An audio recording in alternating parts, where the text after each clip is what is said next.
Brothers, A Tale of Two Sons. Всем моим зрителям большой-большой привет. Продолжаем проходить братьев. История о двух сыновьях. Добро пожаловать во вторую серию прохождения. Если вы пропустили начало, то добро пожаловать в первую серию, и тогда уже...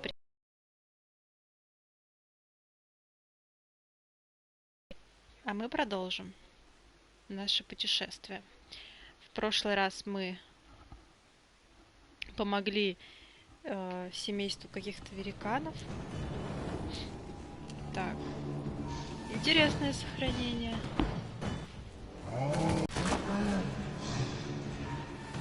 Которое он сам нам и поможет открепиться вот таким вот образом. Главное самим туда не свалиться.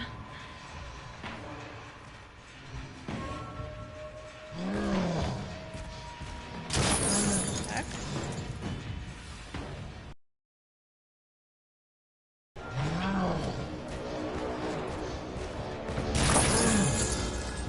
Угу.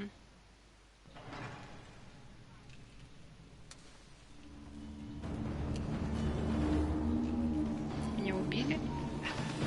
Даже этого не заметила. В прошлый раз как-то у нас с вами лучше получилось.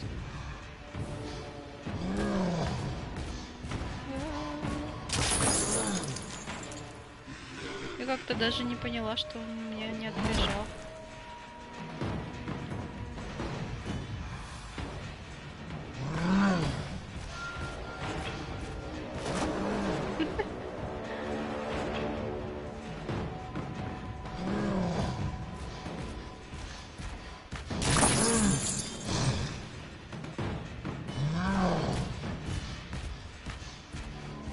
Туповатый.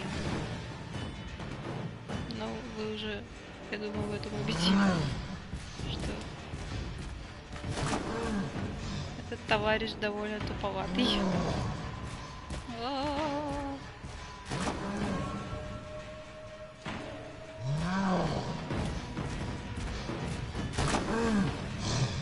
Так, ну давай же уже сюда.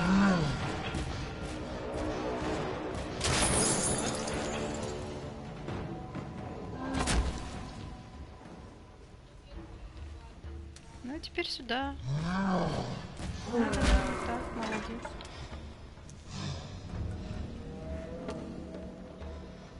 Так. Поможем ему. В общем, это краткое напоминание о том, как закончилась предыдущая серия. Вот, контрольная точка у меня, видимо, не сработала. Ну, ничего страшного. Давайте снова встретимся с этим милым семейством.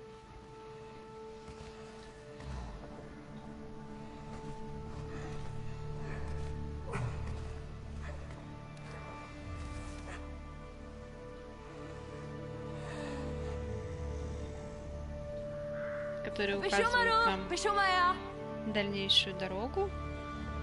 Ну что ж, вот здесь у нас закончилась с вами первая серия, и давайте продолжать нашу сказку.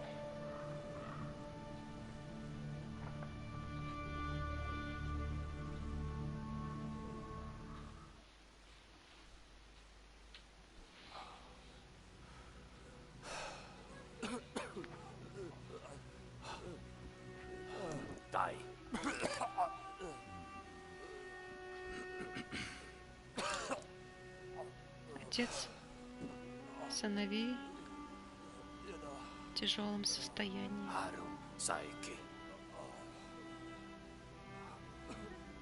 Нам нужно торопиться.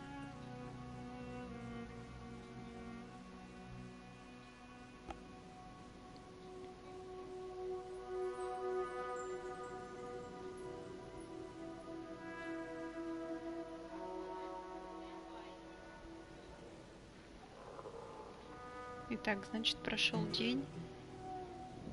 День уже в пути. Наши мальчишки остановились на ночлег.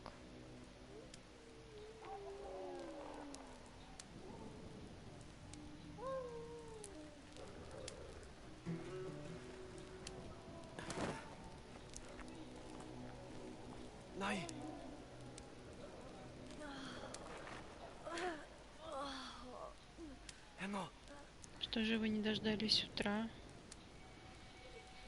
Не люблю я эти ночные путешествия. Вот-вот. И не зря. И как же нам пробираться?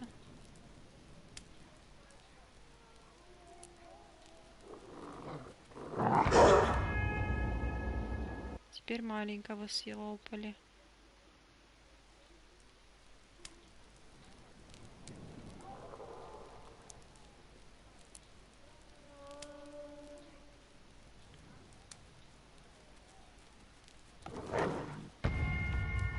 Да, там еще их двое. Отличное начало.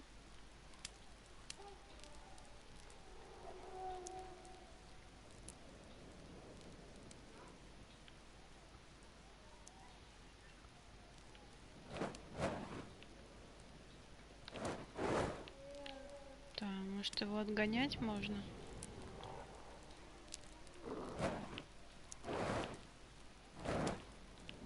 Они же боятся огня.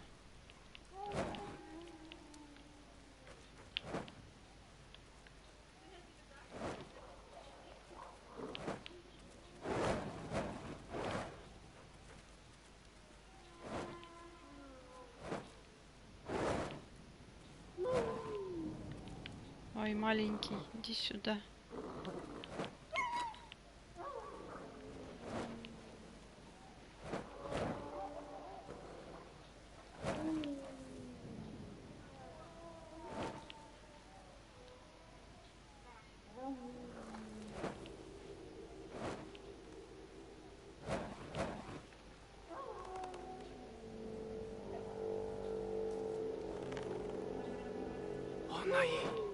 Господи. Уйди. Что за ужас?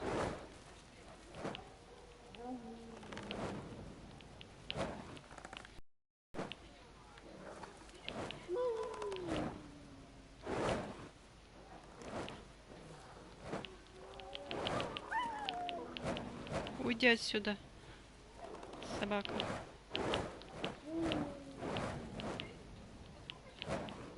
Ох, как это непросто управлять двумя. Уйди отсюда.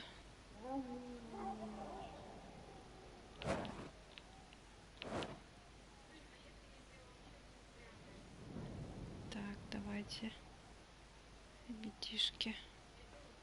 Ну, конечно. Вот обязательно надо шарахаться по кладбищам по ночам. Лучше и быть не может.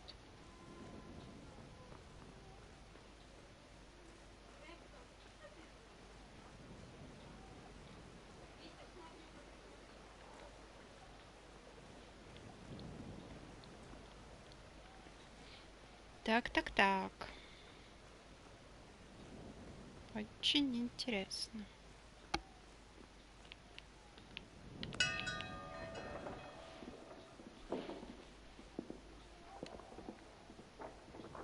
Угу, кто-то есть.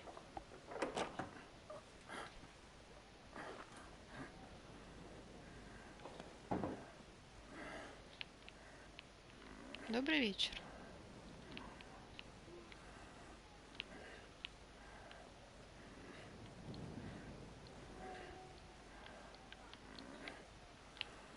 Здравствуйте, говорю.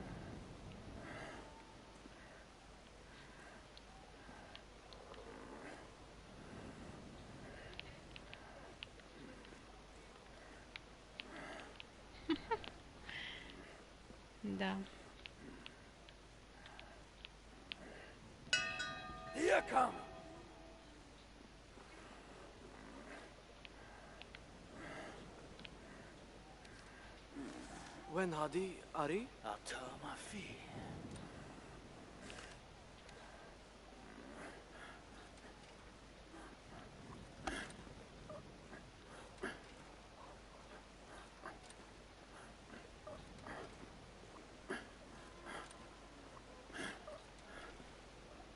Так, нам сейчас откроют.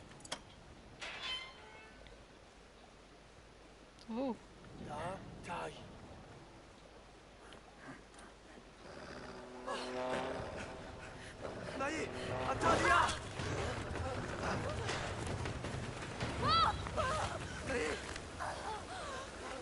Что ж такое-то?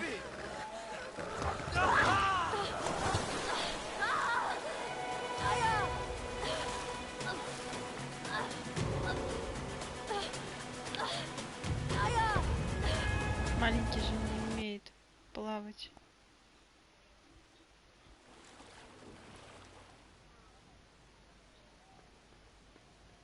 Да что ж такое-то? Нет, ну вы представляете?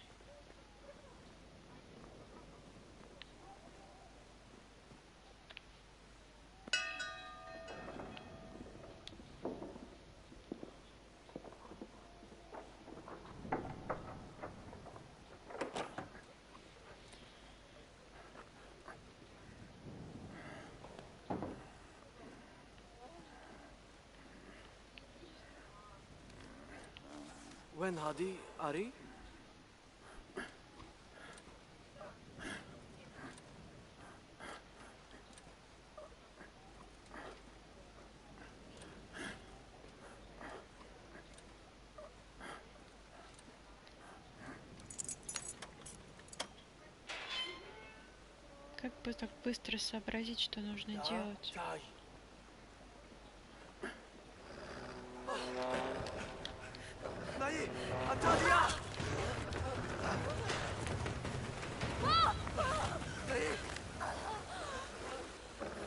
Как по идее маленькому надо зацепиться за большую первую машину.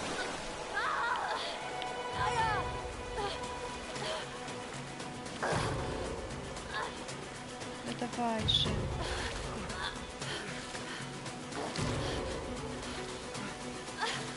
Господи.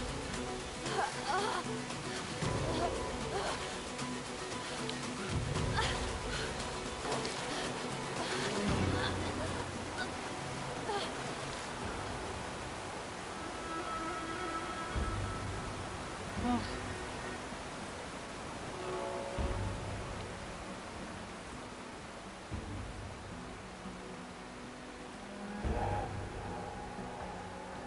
Эй, Наи! Да! Эй, Наи! Ты на чё не идешь, ты маленький?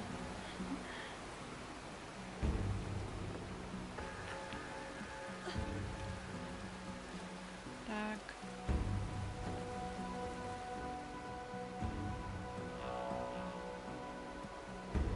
Ну вы, конечно, пришли, господа мои хорошие. Пришли, так пришли.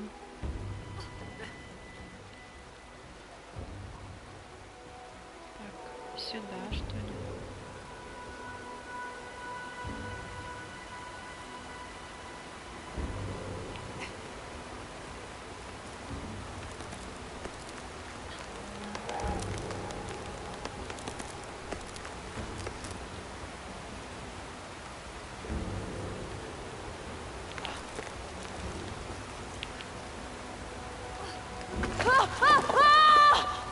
Наи!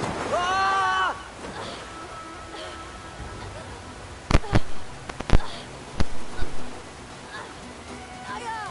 Наи, отдай! Наи!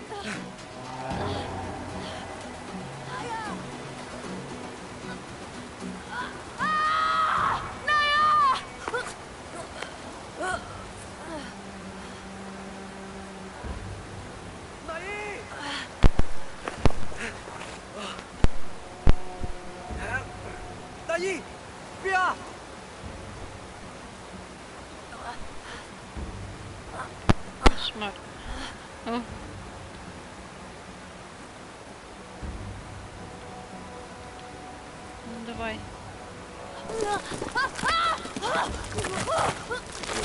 ж такое? Бедненький.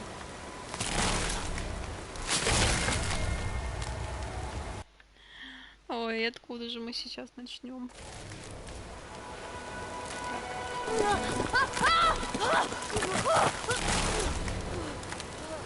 Тут что надо делать-то? Быстро.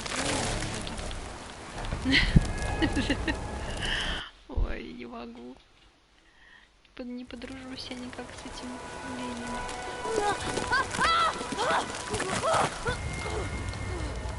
Так, R2 не отпускаем. Не отпускаем R2. Держимся.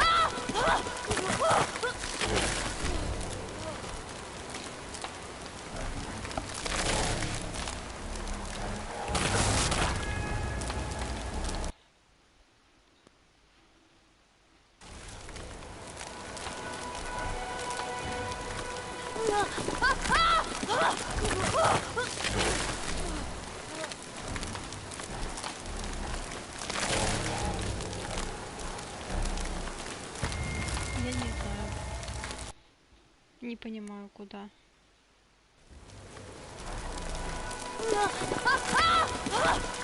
Что за нить, я как это понял.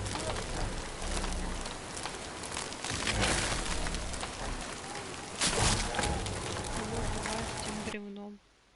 Он не прыгает, ничего.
Что бы я ни делала, на какие кнопки я не нажимала, результат один и тот же.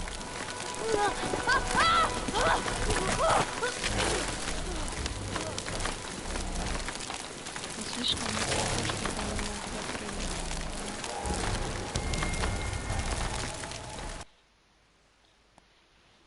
Он вроде куда-то спрыгнул. Все равно.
Вывод такой, он здесь не выживет.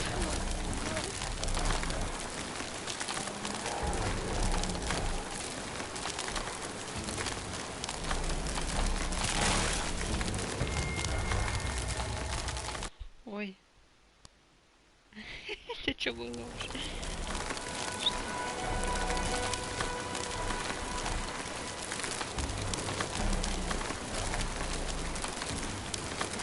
Старше что должен делать.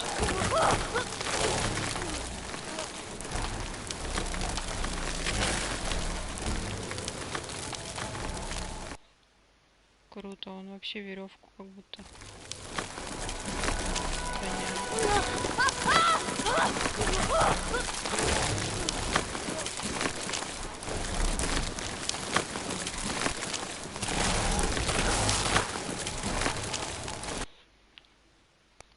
Кошмар. И что же делать?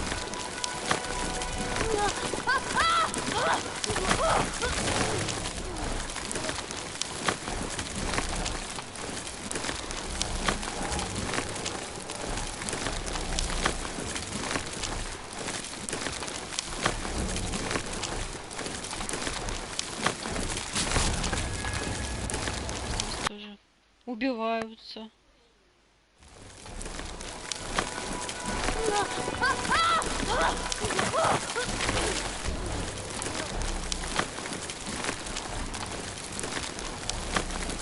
Где будет безопасно залезть?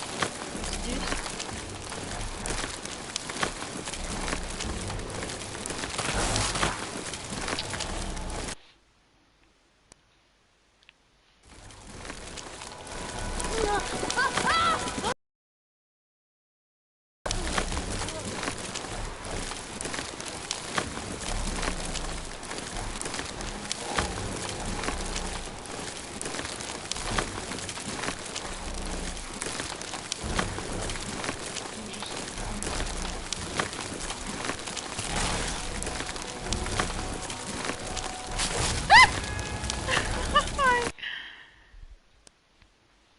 Кошмар!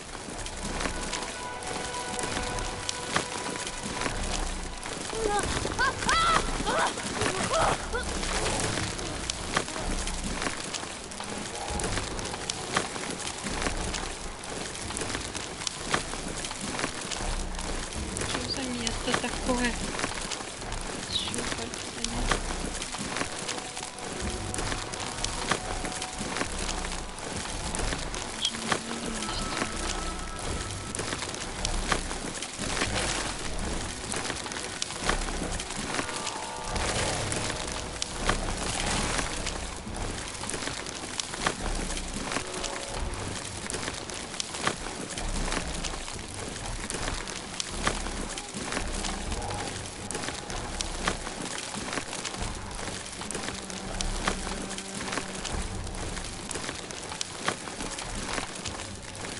Жесть. Это вообще когда-нибудь закончится?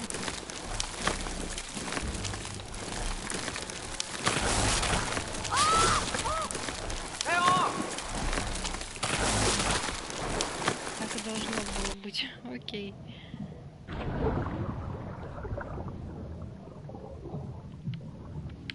Так. Быстрее. Быстрее, быстрее. Спасай ребенка.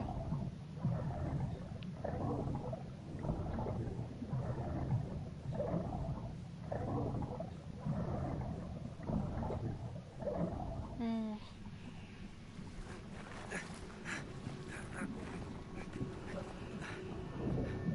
나이, 엔노, 자.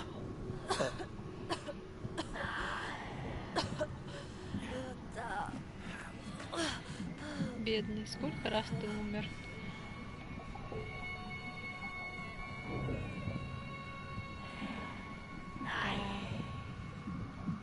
Ну и местечко мы с вами попали.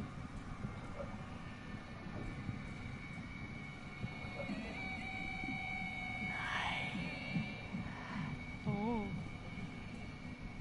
кто это? Какая большая ручка.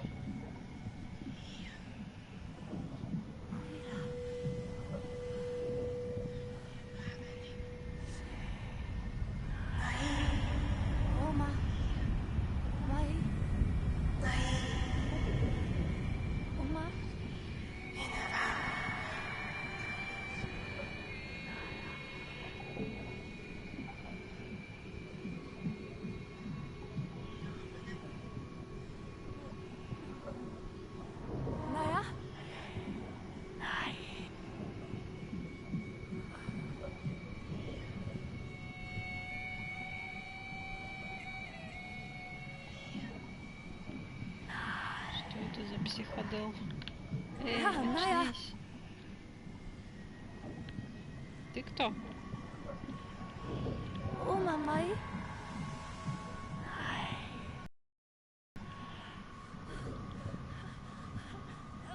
Ная! Обалди!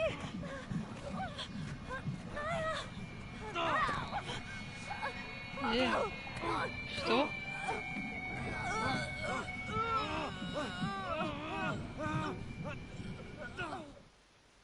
В смысле?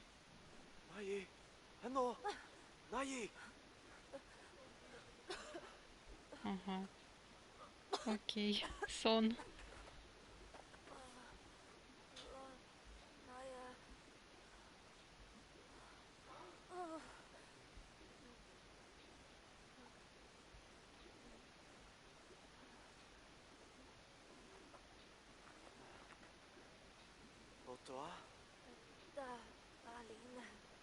Ну, снова наступил день.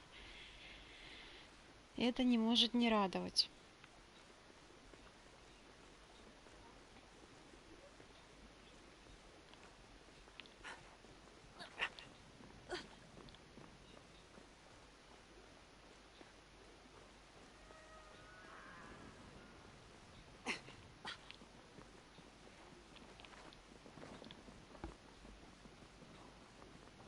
Так.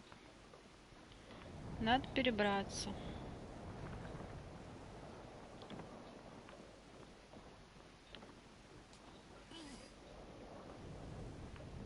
Так, маленький пролезает через прутья.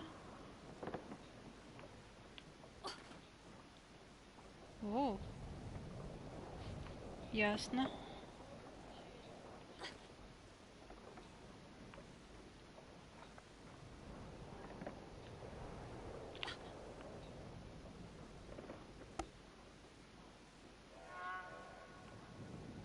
Так. Теперь нужно как-то переплавить брата.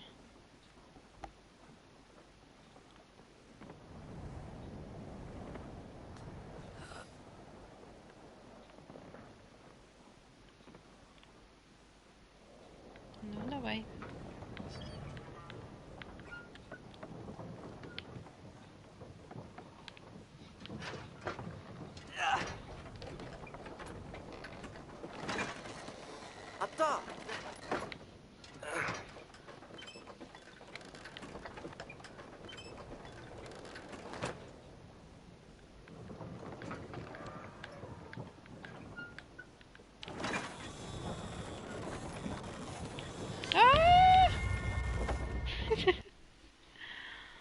Боже.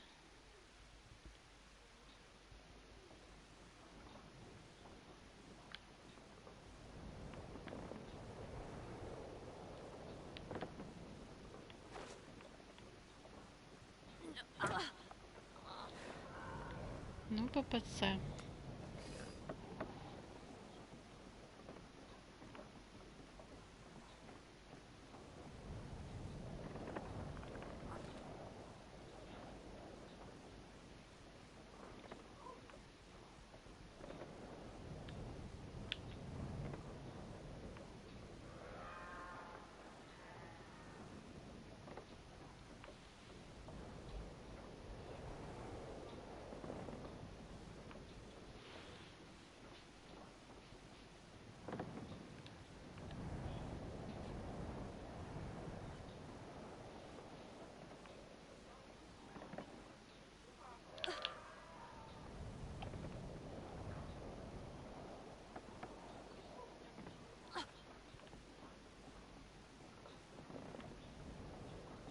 Это, конечно, жестоко. Что тут мостик?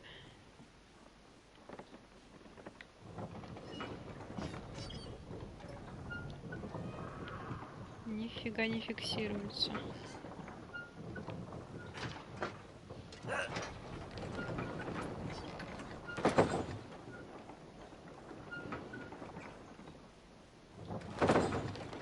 Или как? Фиксируется, может? Вот так. Окей.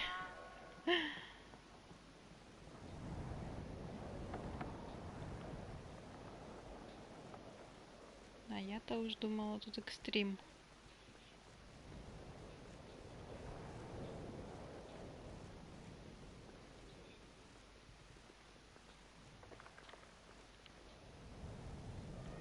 Так, спокойно. Первый пошел.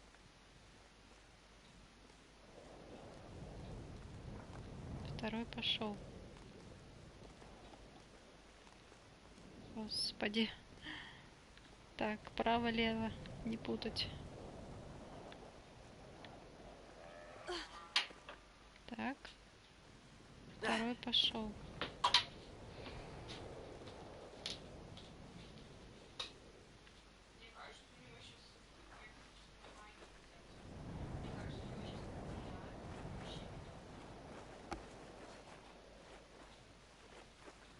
Высоко забрались.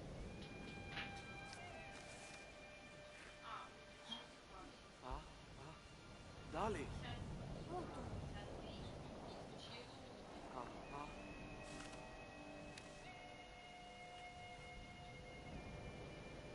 Тия, атай.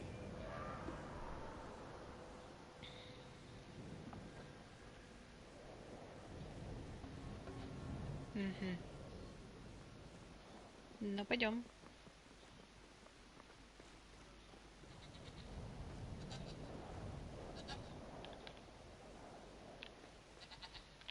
Так, поднатужились. Мальчишки, ну вы чего? Давайте. Раз, два. Открываем. Привет, ребятушки-козлятушки. Я. Ата.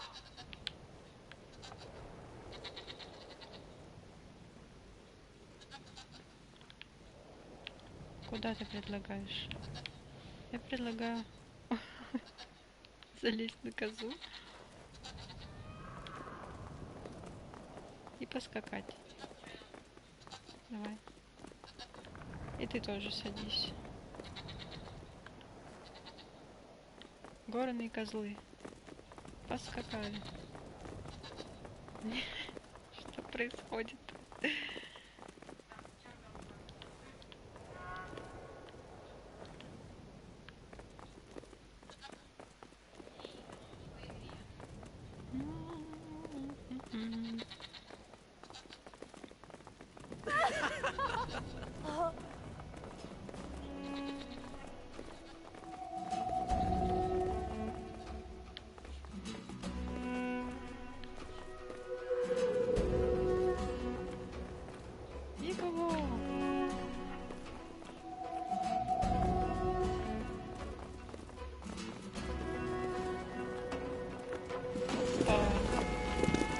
Все живы?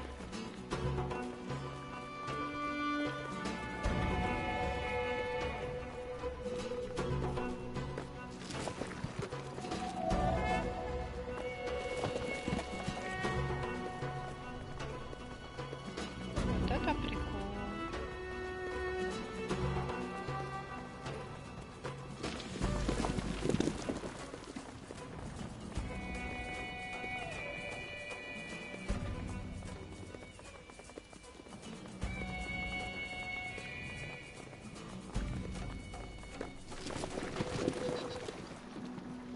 Прискакали.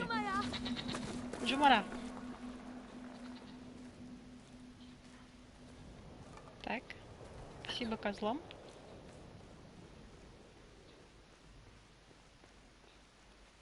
Мы забрались еще выше. Эй, Анахон. Сари. Эйнштейн, ты ли это? Ага. Говорит, покрутите мне эту штуку. Угу. Шестерня. Ну, пойдем посмотрим. Как бы залезть ты туда еще. Мужик, ты как туда залез? А фиг тебя знает. Ну-ка давай. Подсадишь, что ли, Да. пацана. Я. Не хочет. Ата. Да. Я. Ата. Да, овца, овца.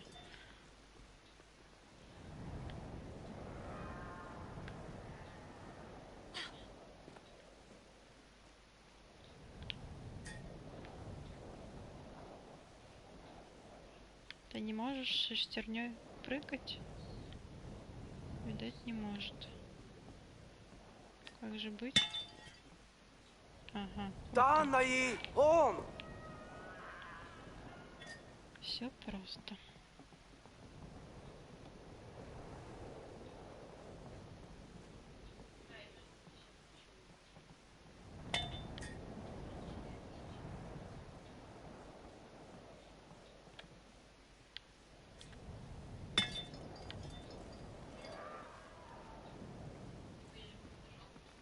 Так, ладно. Допустим. Я. Шестерню поставили. Теперь давайте вращать механизм. Так. Сюда. Сюда. Понеслась.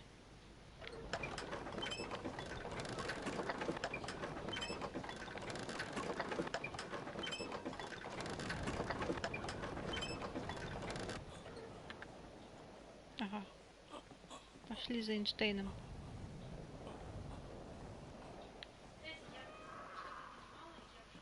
Спокойненько. Вот тут интересно. Разжился. Ну давай рассказывай, как ты тут живешь.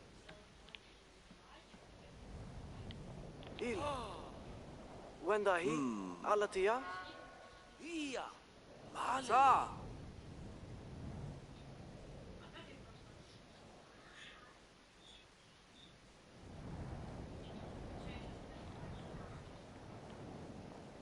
Очень информативно.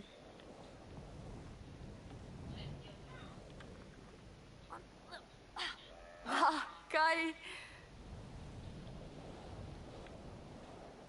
Dia.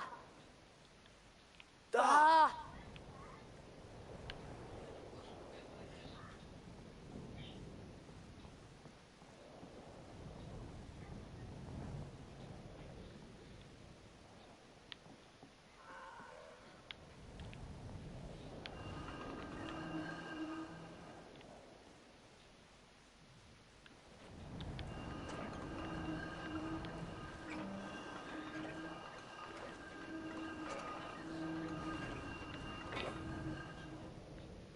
Что это за штуки тут?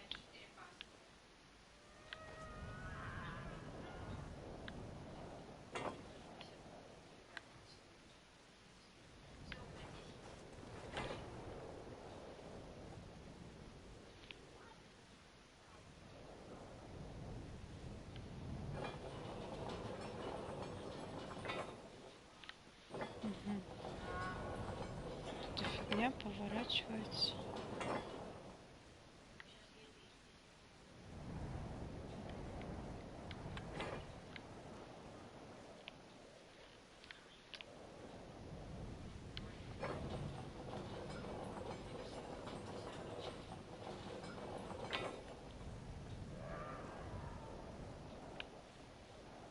А это что вращает?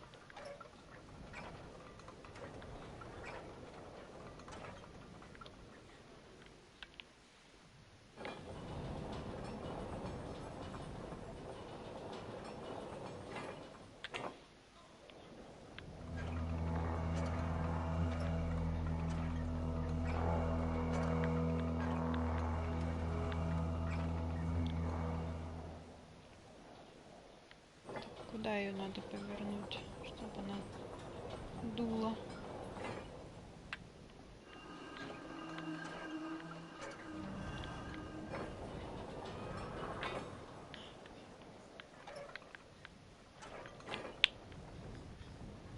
Непонятно.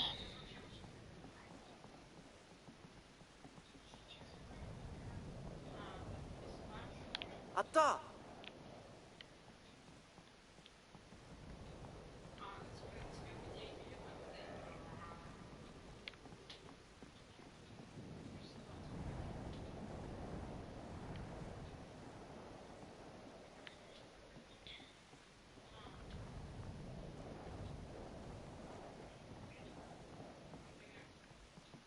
Так.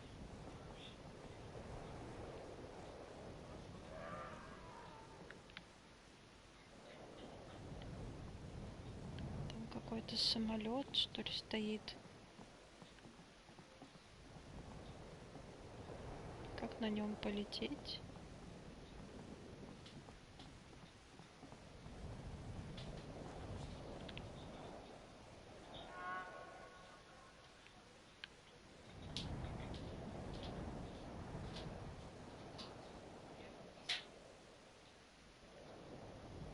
Ну ничего же себе.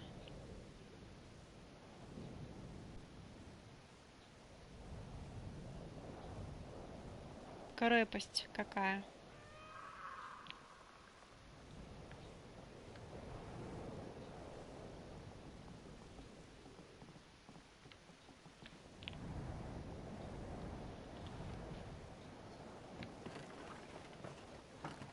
Ой.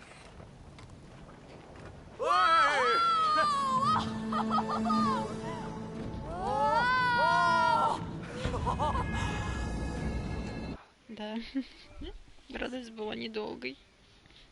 Нам, видимо, нужно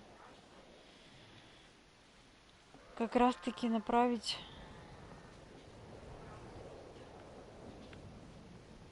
в сторону этого замка, что ли, поток вентилятора, чтобы он дул на этот самолетик, эту великолепную конструкцию. Скорее всего, эту штуку нужно повернуть туда.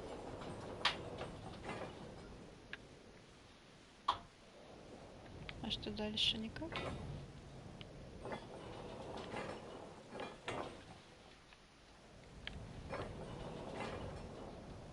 Ну.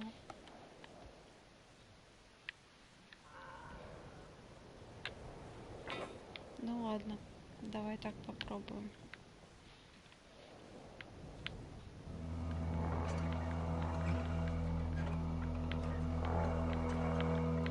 Вот уж не знаю, насколько хватит. Ни насколько не хватит.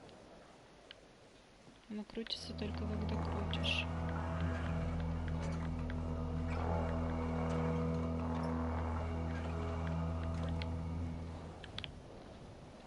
Странная конструкция.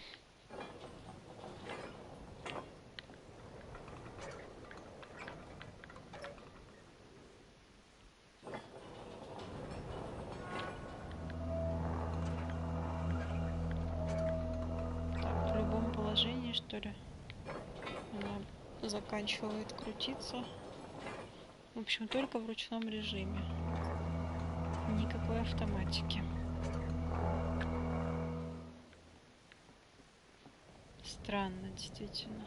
Что-то я не так делаю. Пойдем еще раз убьемся.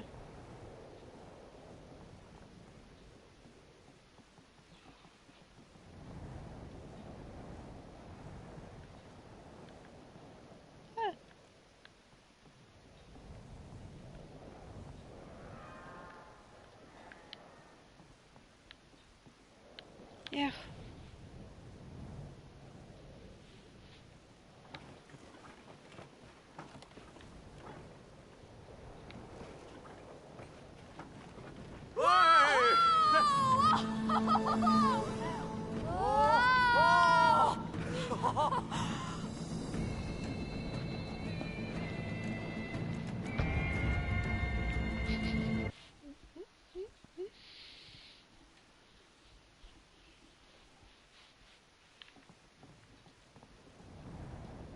Что же делать? Как не врезаться?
бойся.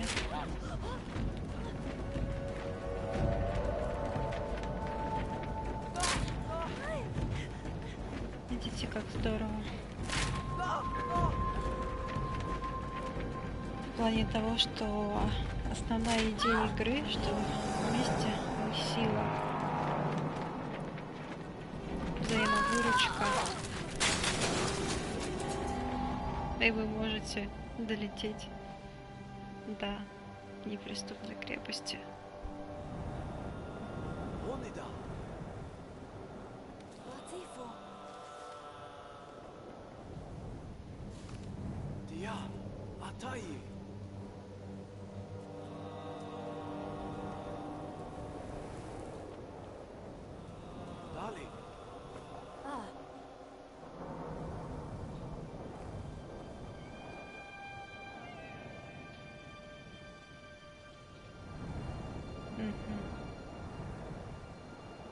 Так, снова лезть.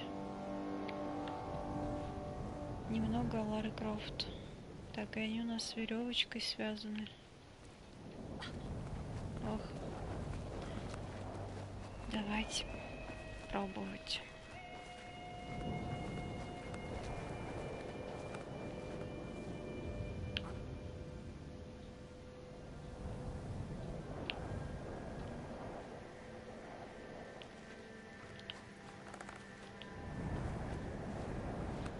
Так, маленькие это право. Надо бы их поменять.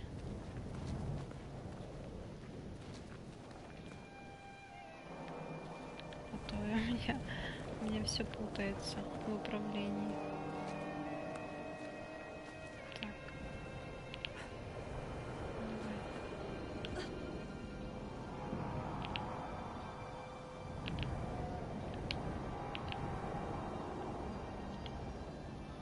И что? А на следующую прыгнуть никак? Видимо, надо ближе друг к другу быть. Веревочка коротенькая.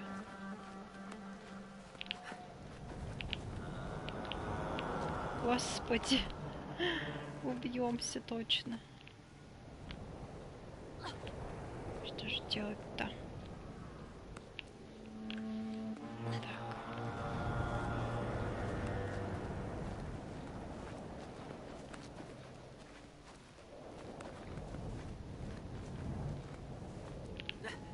Как нам с тобой туда добраться? Они не хотят прыгать на следующую.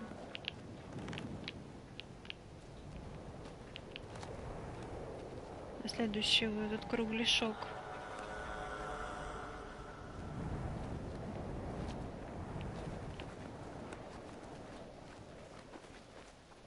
Получается, что один должен висеть, что ли? Прыгать.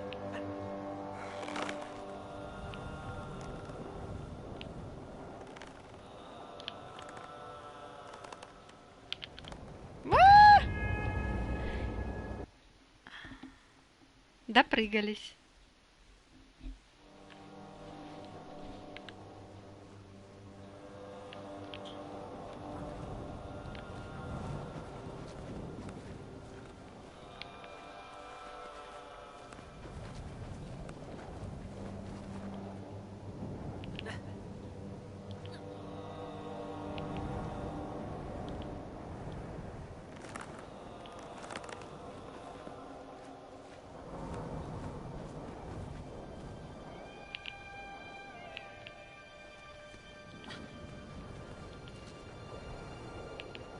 Да что ж дальше-то делать?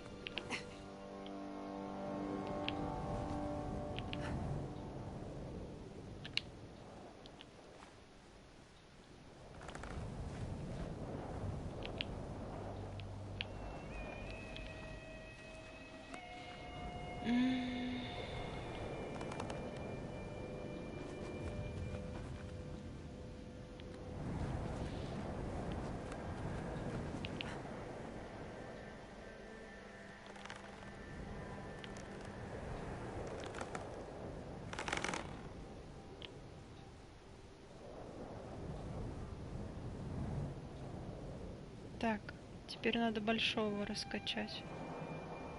Маленький держится, большой раскачивается.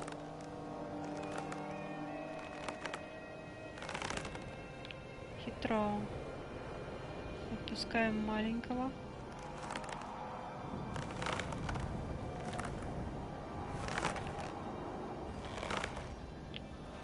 Каскадеры, блин. Теперь отпускаем большого. Господи, маленький, остановись. Маленький, отползи. Ребята, это реально не так просто, как кажется. Право-лево конкретно спутываются в голове.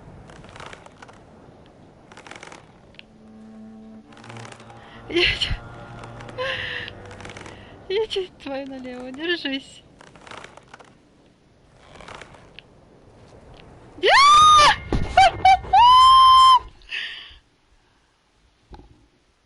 О!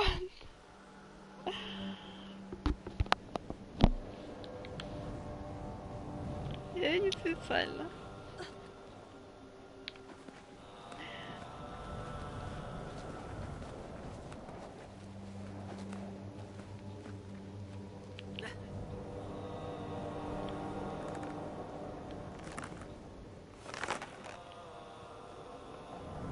Боже.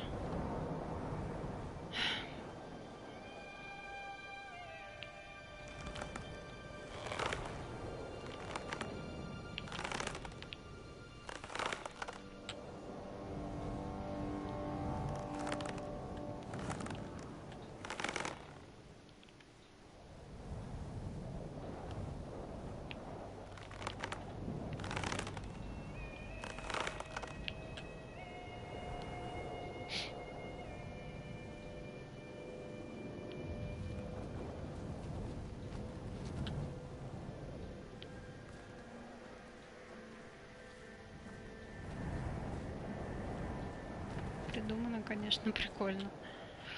Ой, но держать очень тяжело. То есть нужно реально держать. Зажимать клавиши постоянно. Если чуть-чуть расслаблю руку, они упадут. О, что же теперь? Так, маленький пацан висит. Большой отпускаем. Подтягиваемся. И раскачиваем большого. Зацепится? Пофиг его знает. Может, чуть-чуть подальше.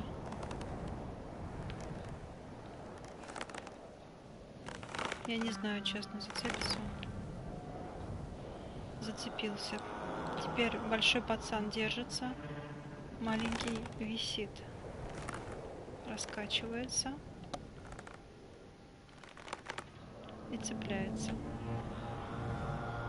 Так. А теперь они оба.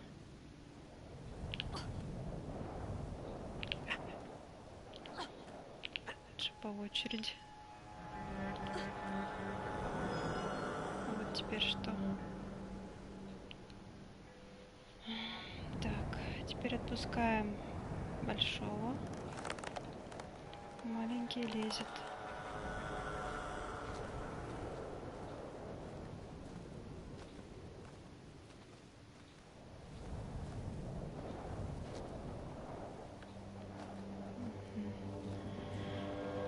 Раскачиваем большого.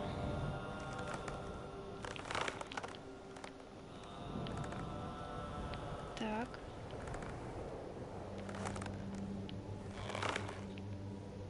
Не достает до оранжевой штучки. Давай еще. Вообще куда-то не туда раскачивается. Наверное, надо вот так.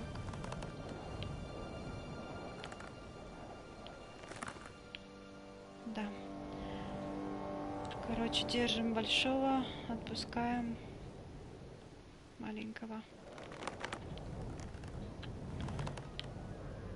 Так, он, наверное, может зацепиться. Да.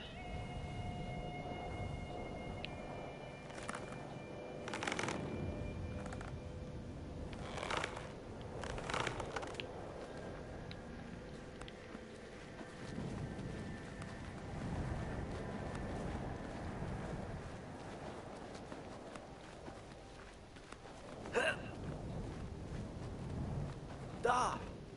Ата. Я. Добрались. Да. Ата. Связанные одной цепью, скованные одной целью, точнее наоборот.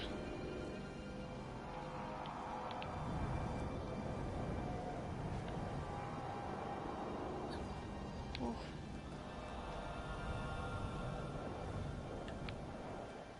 Давайте.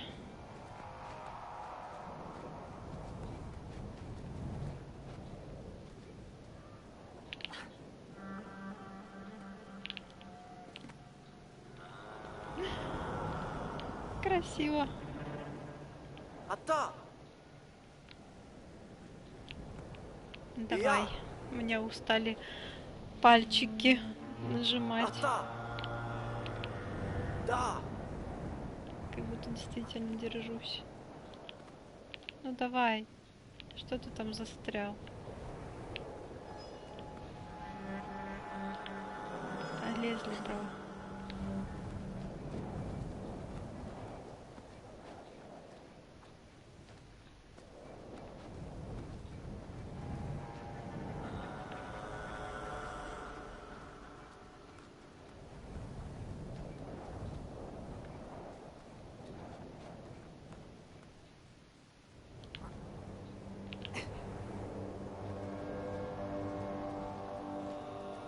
Куда дальше?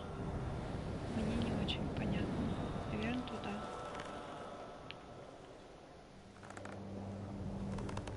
Да, брат, что ты делаешь? Зацепись.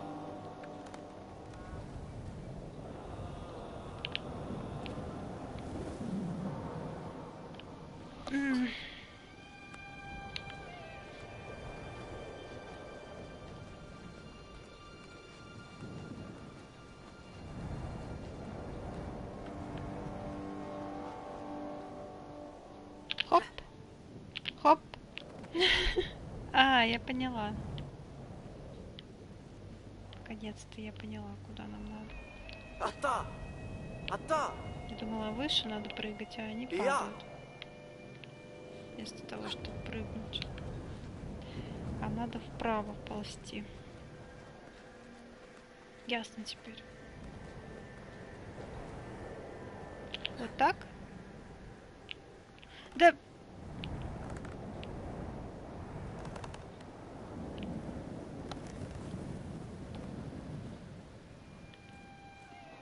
Ата. Ой, реально, пальцы устали зажимать.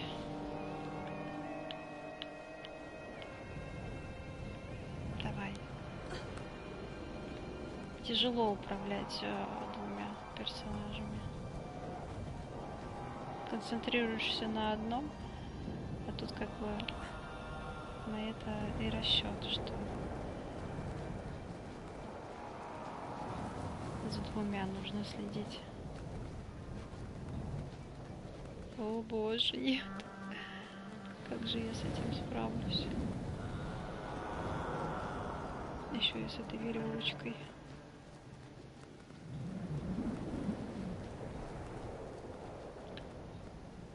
Короче, отпускаем. Допустим, большой. Маленький виси. Большой. Сейчас попробую. Да. Главное не перепутать, кого отпускаем.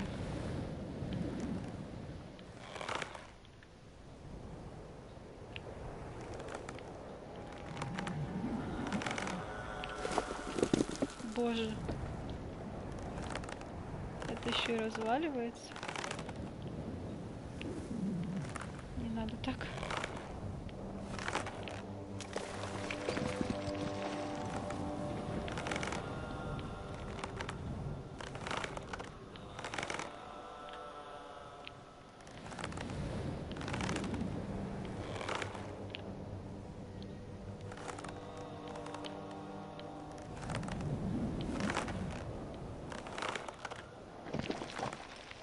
Господи, когда это закончится?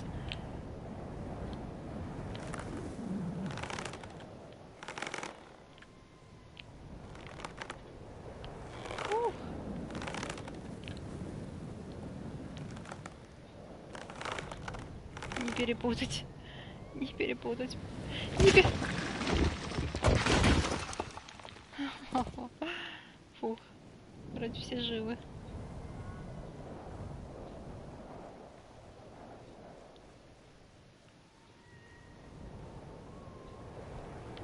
Ох.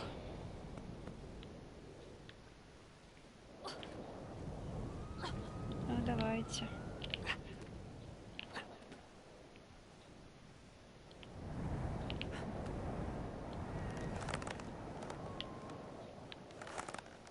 Тут головоломки прикольные, конечно. Ой. А вот как тут?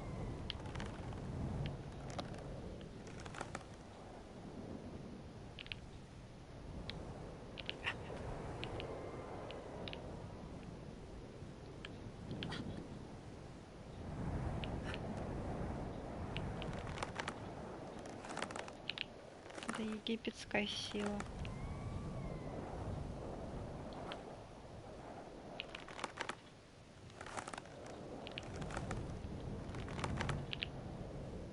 О.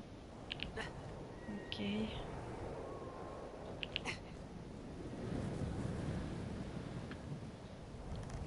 Ух.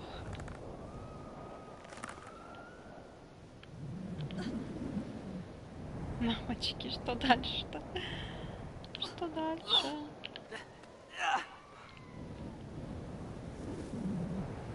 Ох, мальчишки, вы меня замучили.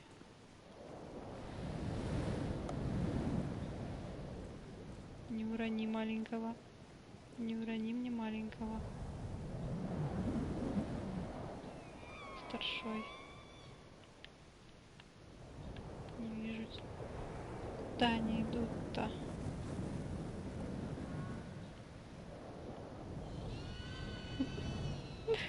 Ай, как страшно.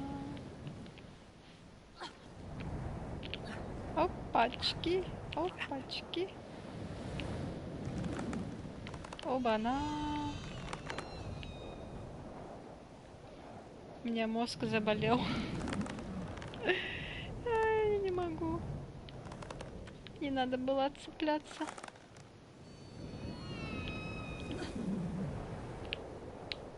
Старшой, прыгай. Еще прыгай. Отпускаем малого. Раскачиваем. Цепляем. Ай! Спокойно. Не пугаем меня. Опачки. Опачки.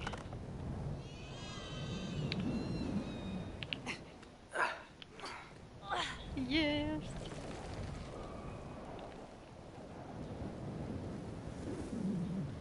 Но легче не стало. Что? Большой, ты можешь сюда перебраться?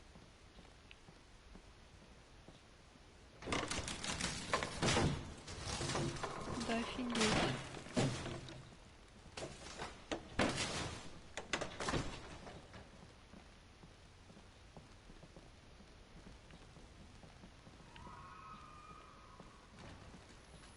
Прикольно вообще. Блин, это просто бомба. Ай, ребят. Мне реально заболела голова. Правое и левое полушарие просто не понимают. Обязательно поиграйте в эту игру. Это незабываемое ощущение.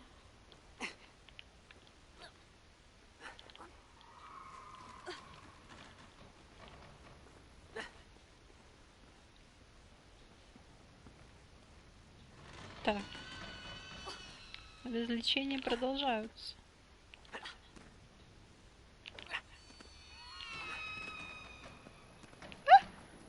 Нет. Не забываем держать, зажимать клавиши. Иначе всем ёк. Так. Стой. Младшенький.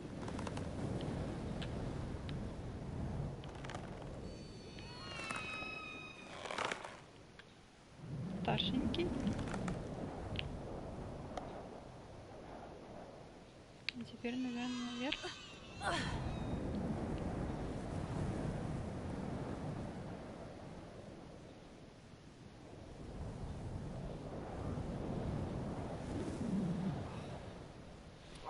Умба. Хайта. Ова, Хайнца. Яя, ата. Что там? Ото.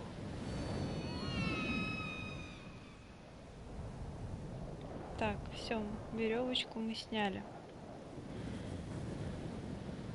Ладно. Значит, эту полосу препятствия мы преодолели. Что же для нас дальше приготовили?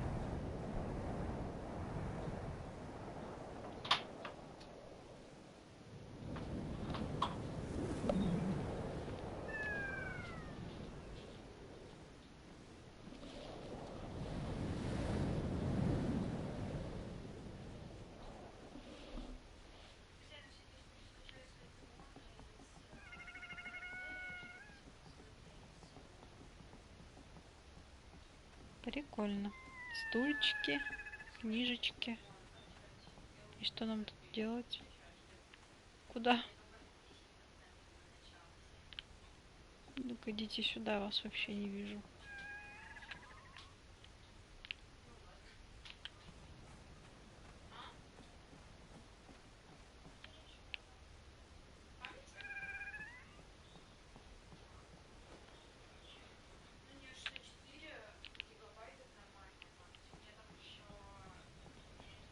Диа.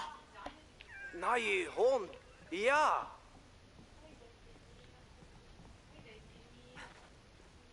Ата.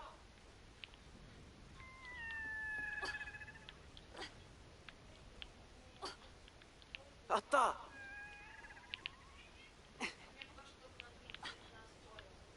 Я. И что нам тут делать? На кровати великана.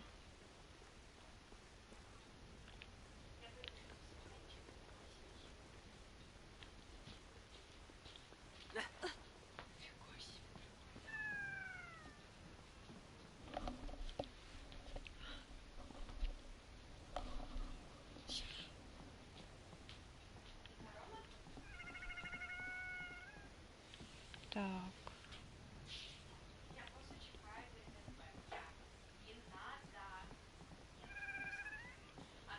Офигеть.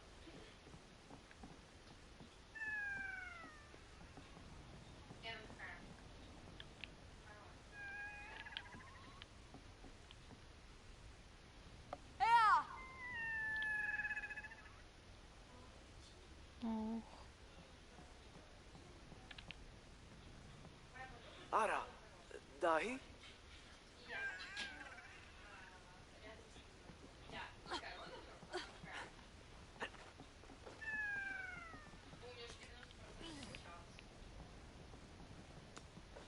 Так. Большой опять не может пролезть. Ладно. Малой, не подведи.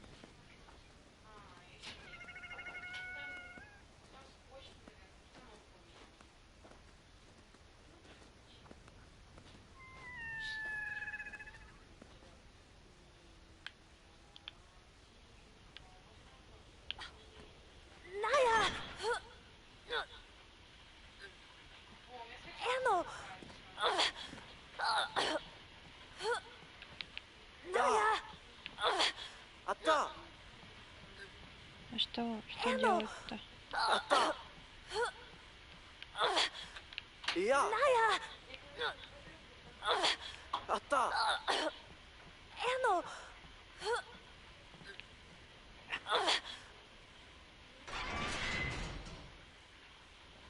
Ная.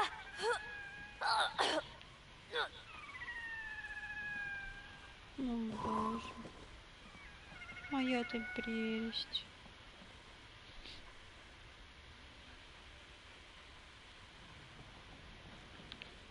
Ара. Дахи. Да.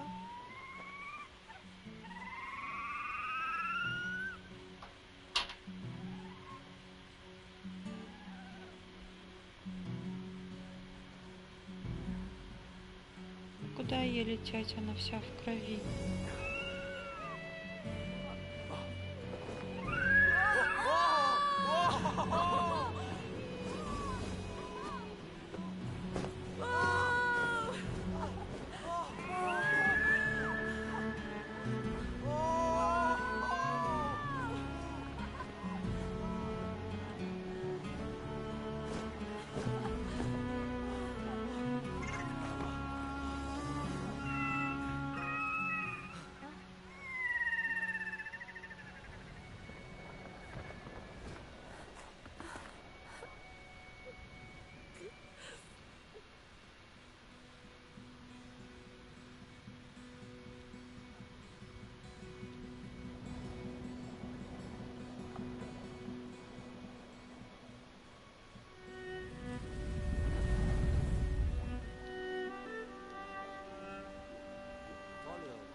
Приятное теплое воспоминание.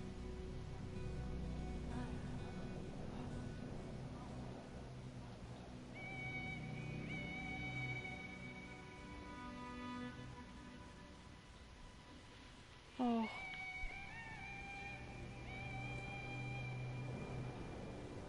Ну почему все так печально?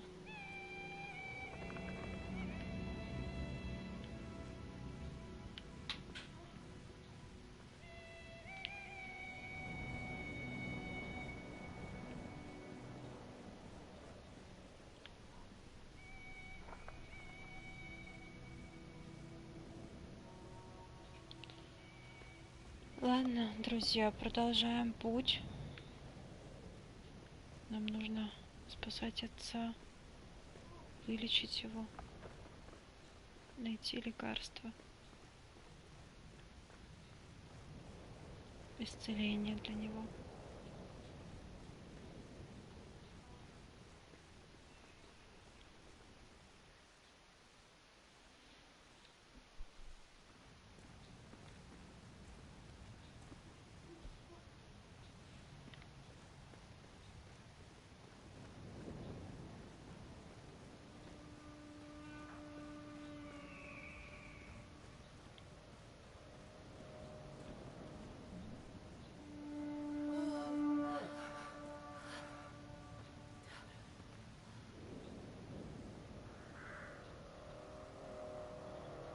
Да.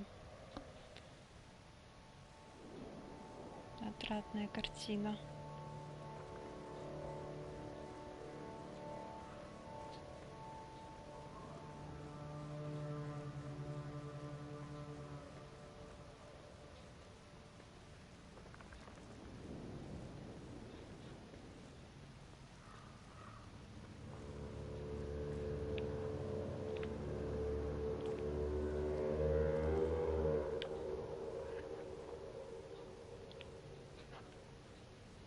Да.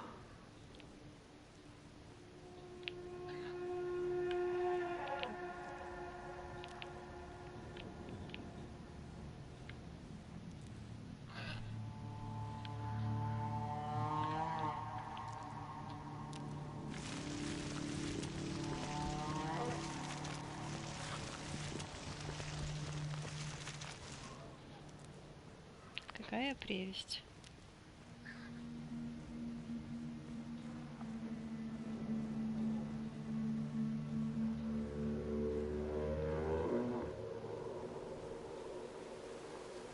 Да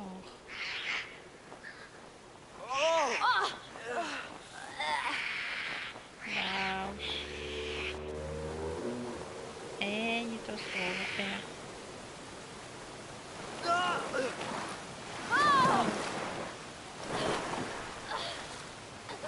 Так, стой.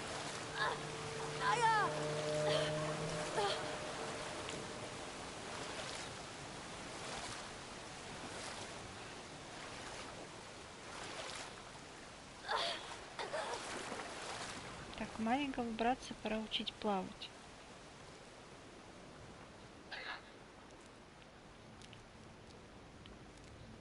Так.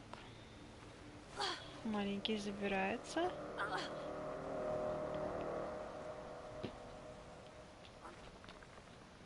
Эй, Ная!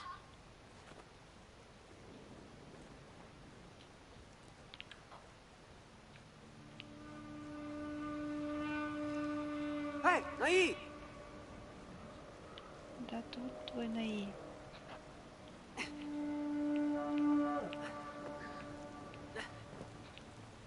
Как же тебя помочь? Цепляйся.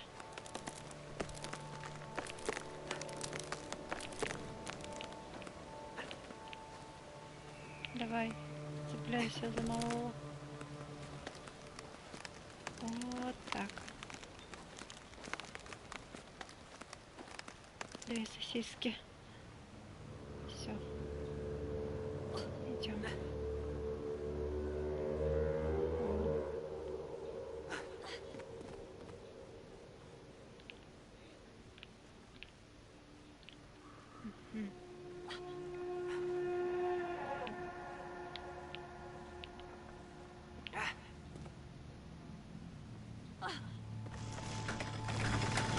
Отта!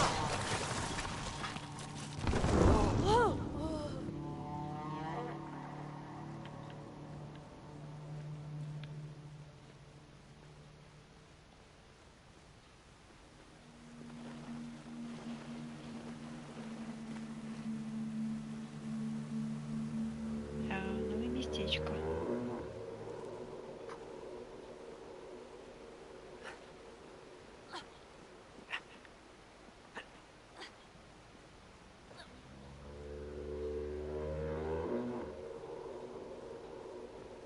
И что теперь? Я!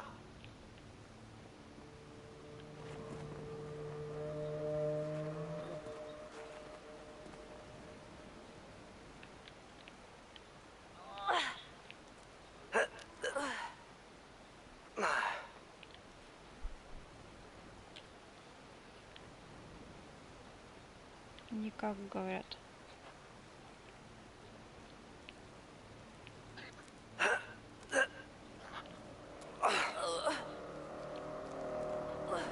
Но вместе.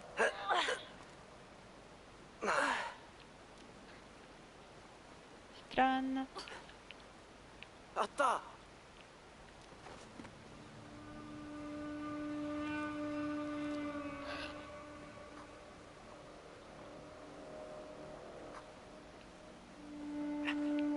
Да!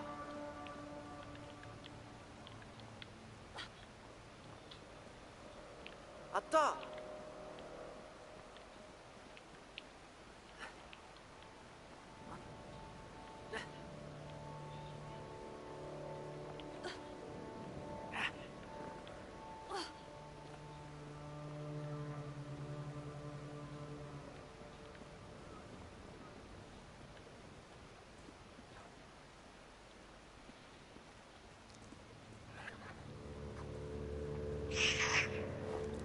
Так, осторожно.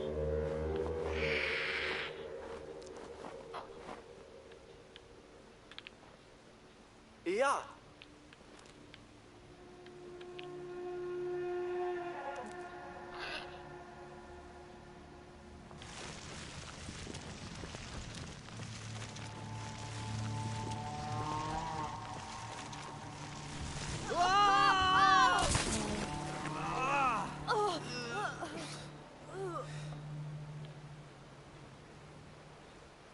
Отвратительно.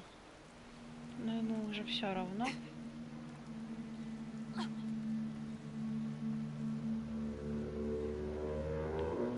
А нам надо пройти.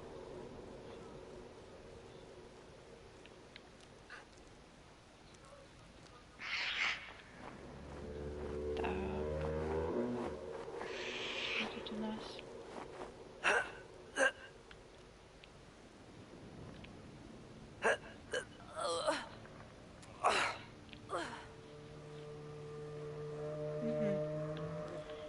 Тяжеловато.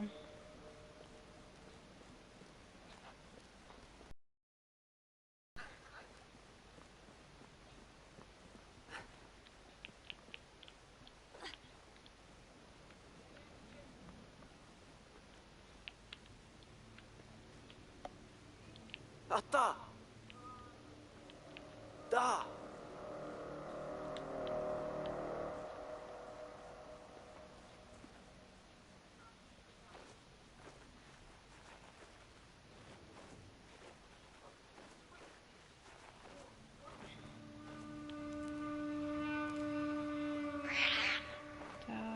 Так.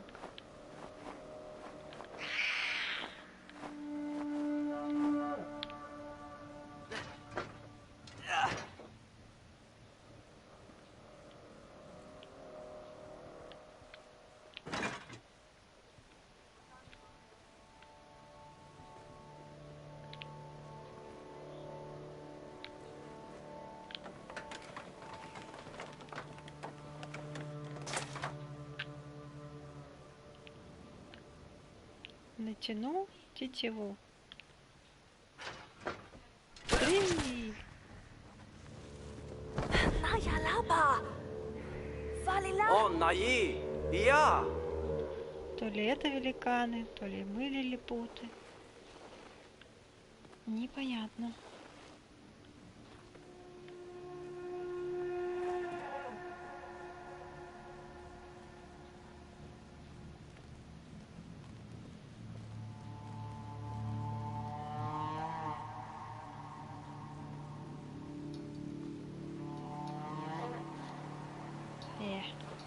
Сколько ж кровушки-то.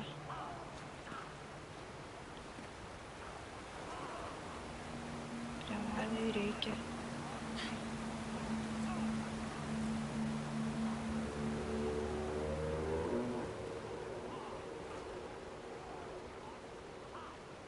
Так.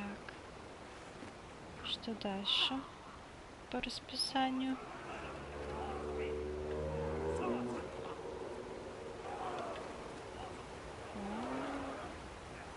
Дальше лучше.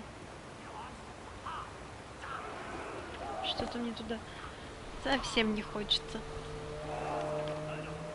Я!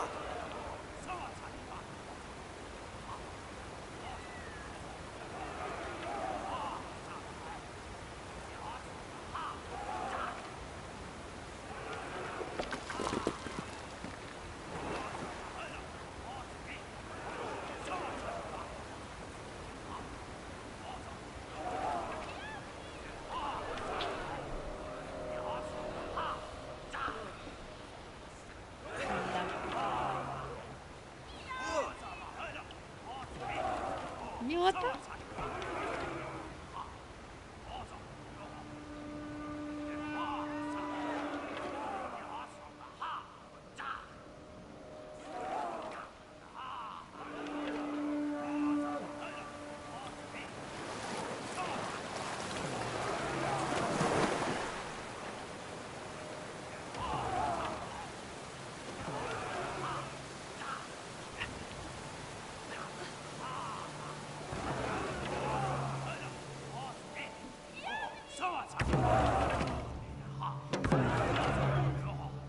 Да, жертвоприношение.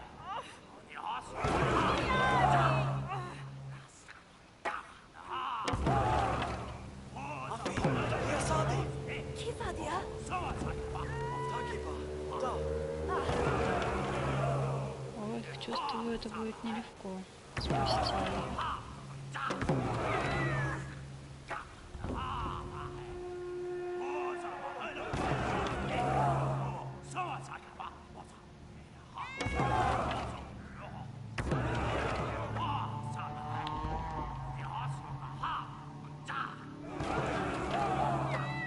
Давайте посмотрим, что можно сделать. Ата!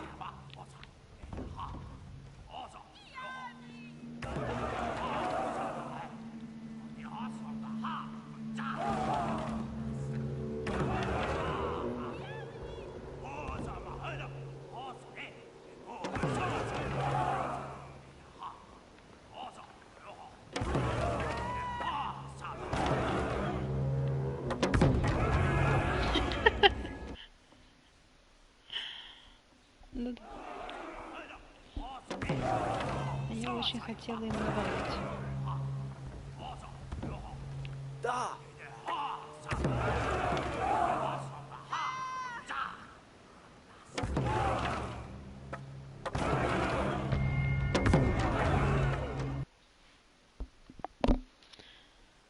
Так, что же делать, что же делать?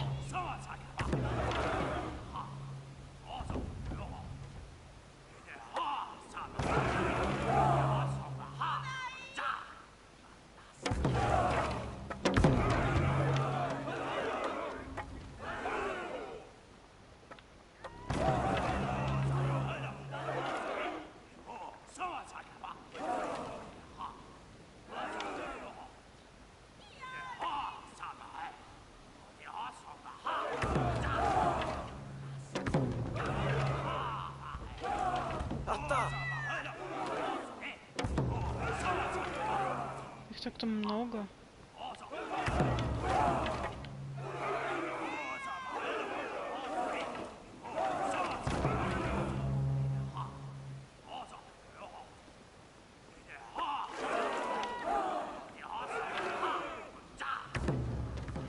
Как не хватает дробовика какого-нибудь,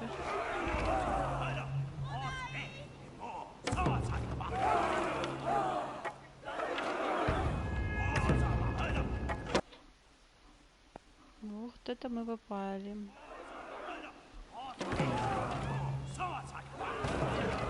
Сообразить-то не дадут, что нужно делать.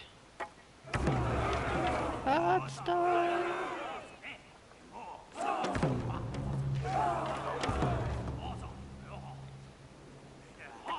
Пробежать точно не успею.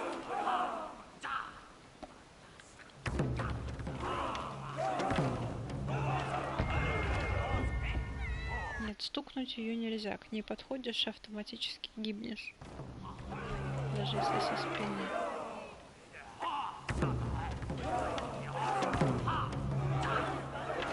Побраться тихо как-то тоже нереально.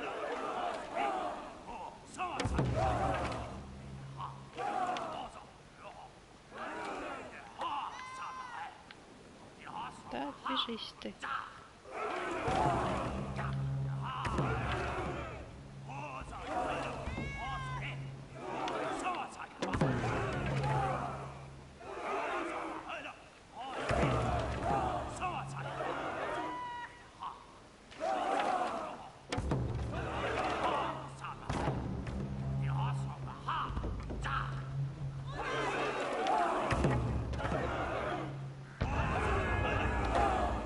Господи, это что же такое-то?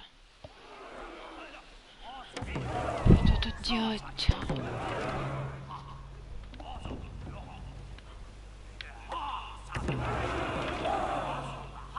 Да.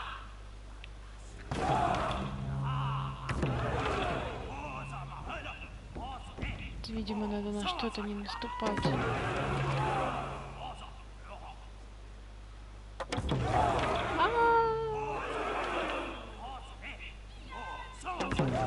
По красному надо идти, дабы не шуметь.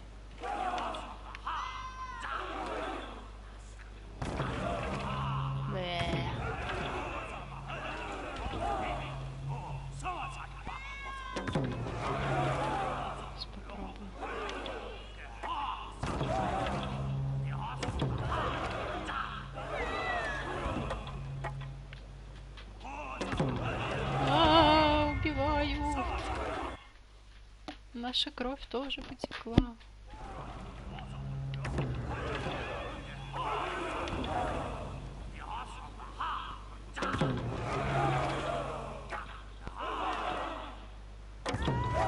Харам-бамбурум.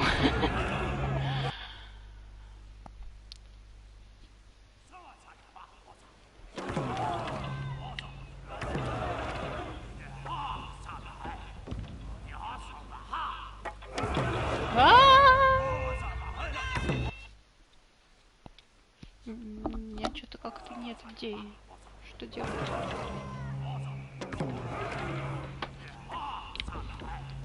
понимаю, что они нас даже не заметили, но как это возможно?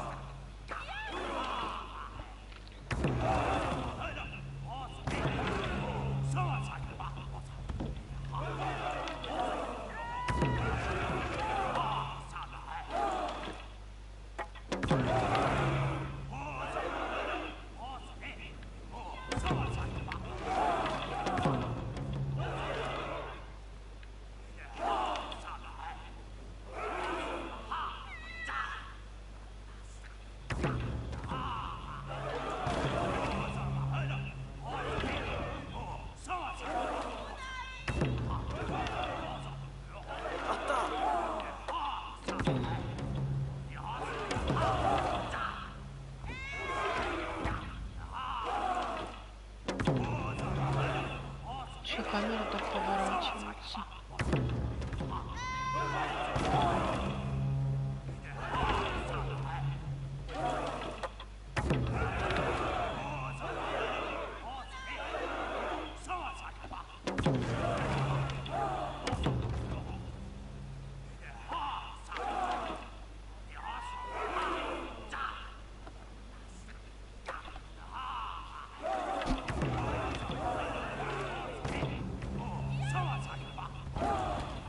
Что их не видно.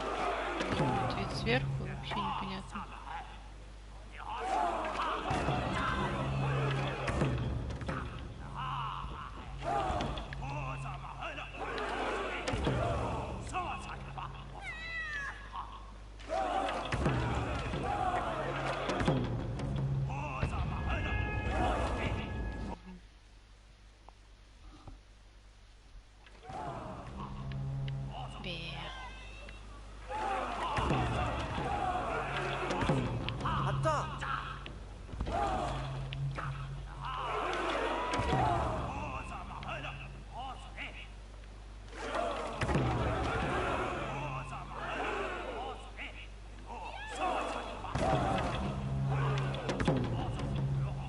Хочется на них напасть.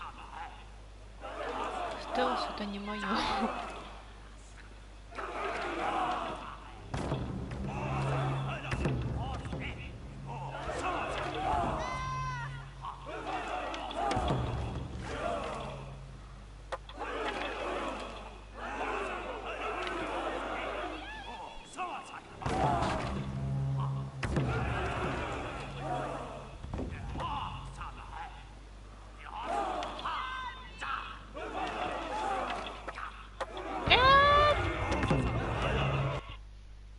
Я не знаю, я хочу отсюда уйти.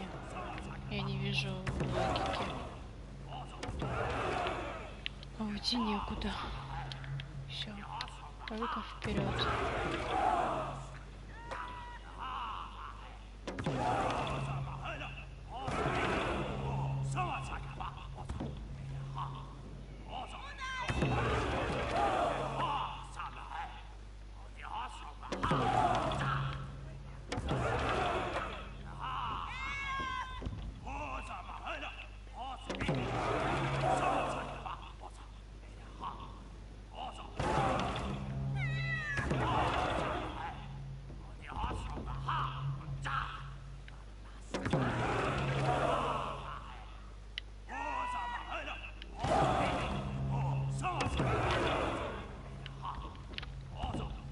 Из-за чего ты не идешь?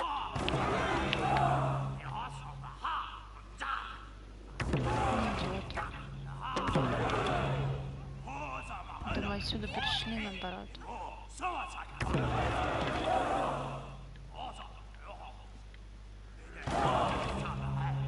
Они идут в ту сторону.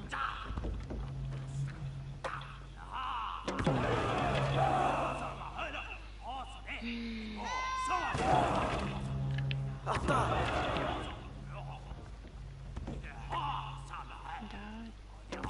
только, видимо, так. Другого пути нет. Да. Я.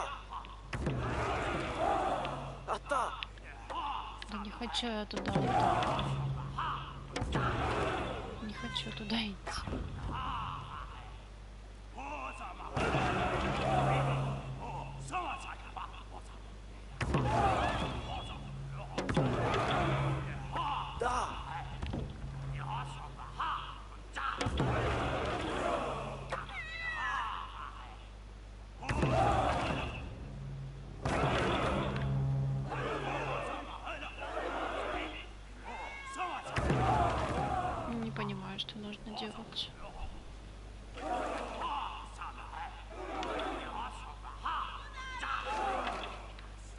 От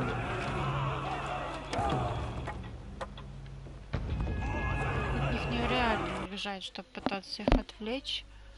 Они тебя сразу убивают.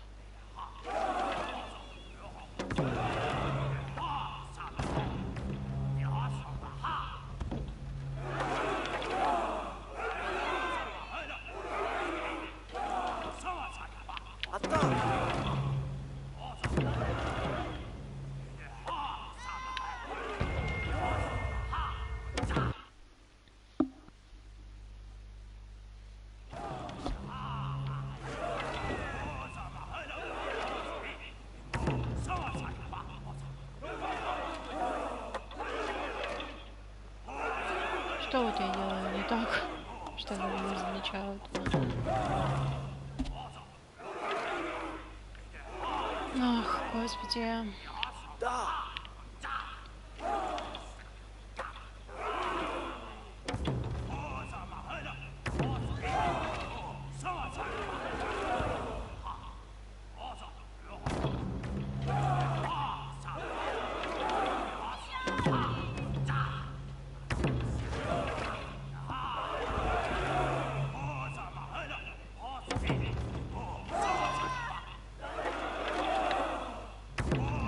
Хотела пробраться, не успевала. Он туда не идет вообще. Уйди нафиг отсюда. Дай мне понять. Уйди, туземец несчастный.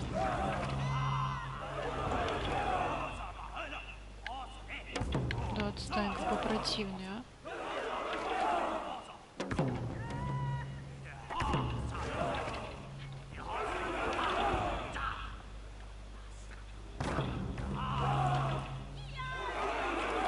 Я вот кроме как варианта, господи, вот сюда пройти, но он не идет туда. Я вообще не понимаю, что еще как пробраться. Это глупо вообще сюда соваться, надо куда-то поверху бы лезть.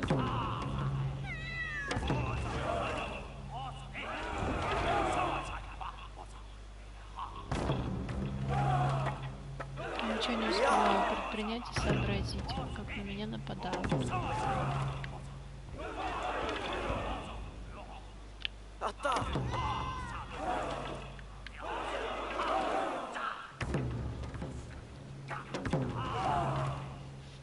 Взяли, позволяли этому.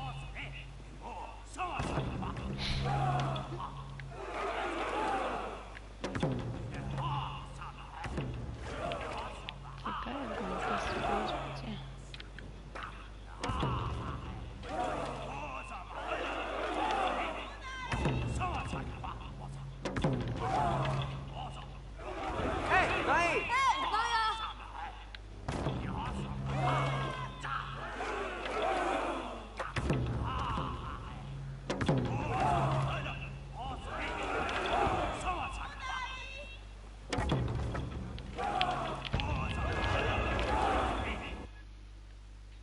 Свечам пробраться, может, надо. Я ничего не успеваю сделать.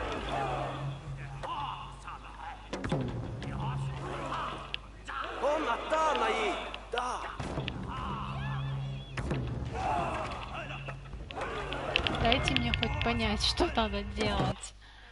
Пробежать никак невозможно. Прятаться они тоже никуда не хотят.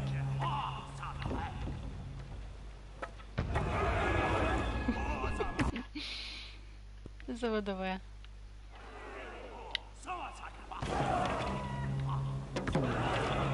Мне уже просто бред какой-то в голову лезет, потому что я не понимаю, что делать.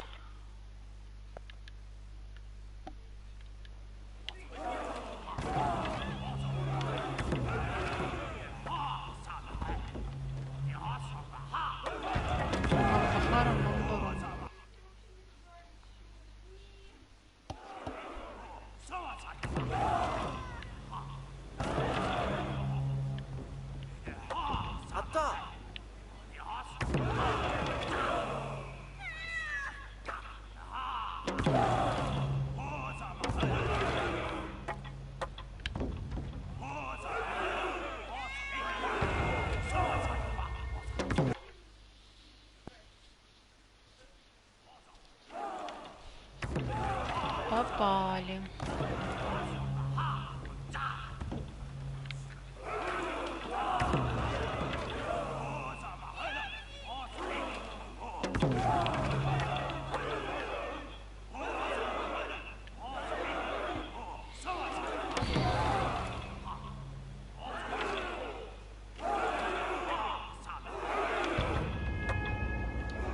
Очень много. В чем суть, я не улавливаю.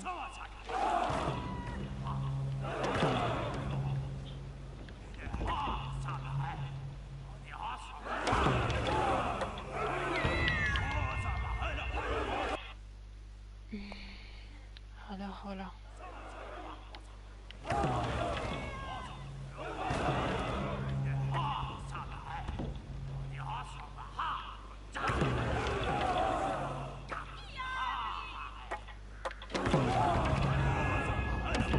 Мне надоело это.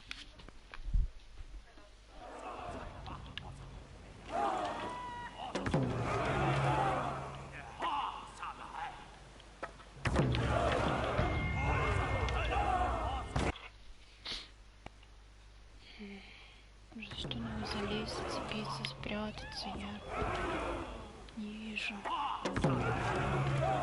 Ja.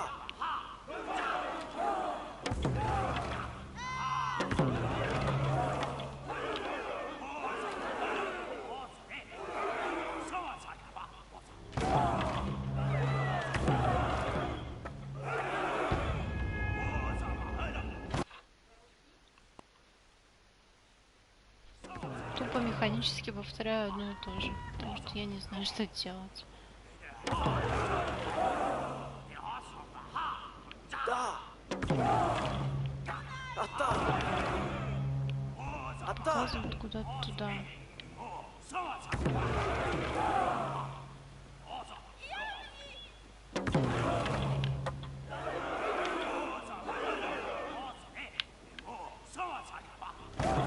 Движитесь от нас.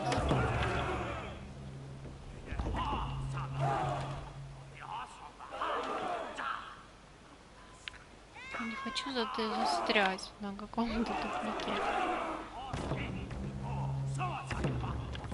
Что делать?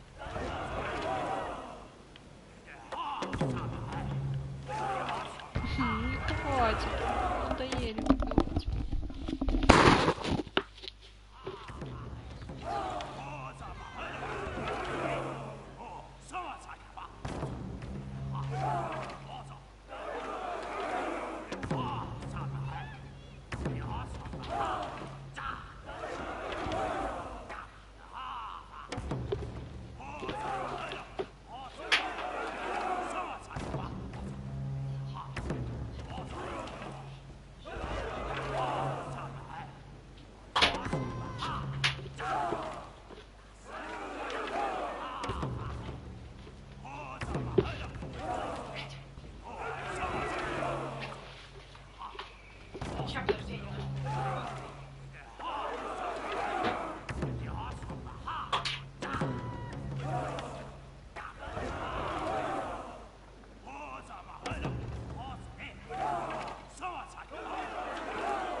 по типу их божество каким-нибудь повторится.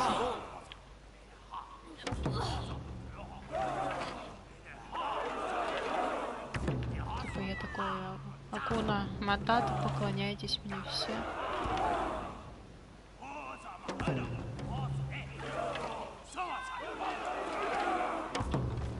Эй, придурки, поклоняйтесь мне все. Блин, не фартануло. Что же делать?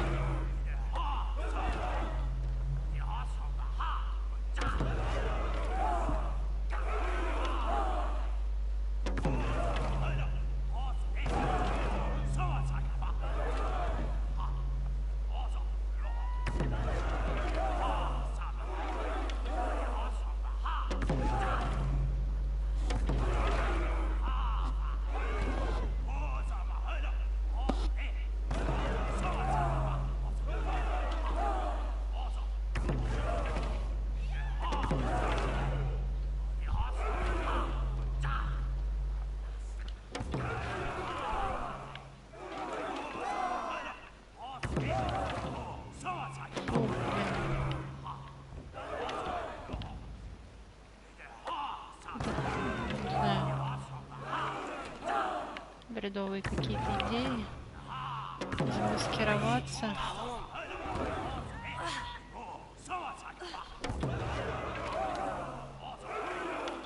Кровавое божество. Достаточно ли крови? Я кровавая Акуна Матата. Я вас всех покараю. Блин, сейчас опять прирежу.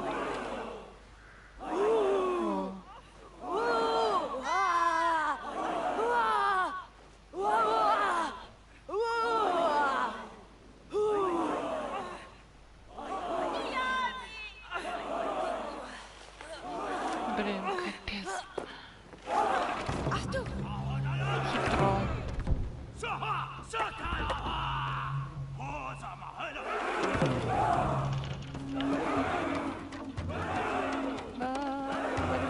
Валим.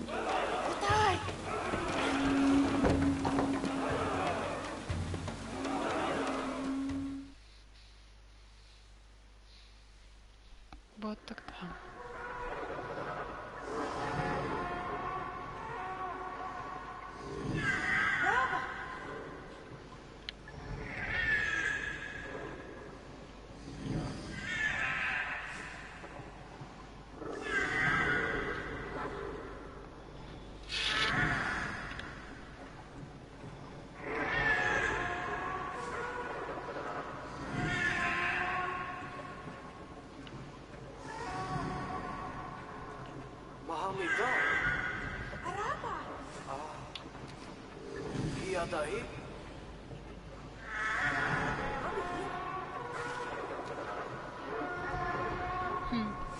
Лодочка. Спасибо, дорогуша.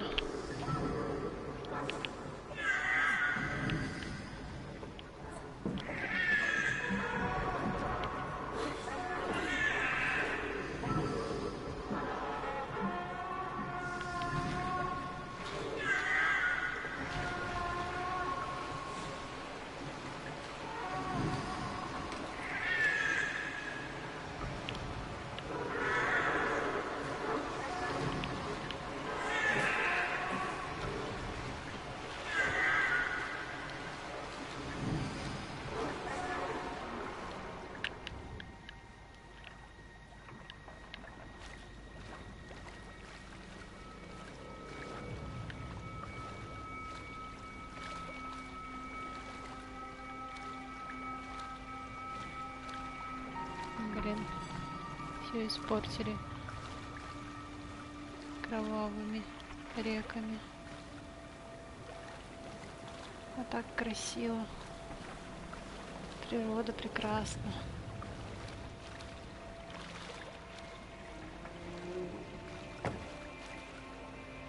Так, сели на рифы.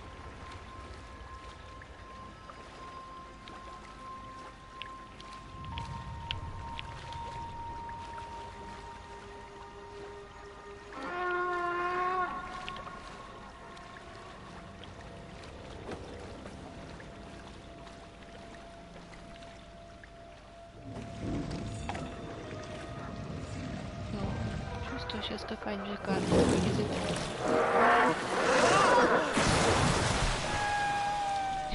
Сказочная касатка.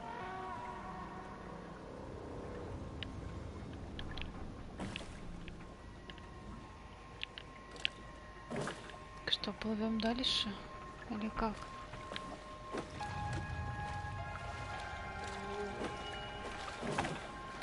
Вроде плывем. Ох, мать моя женщина.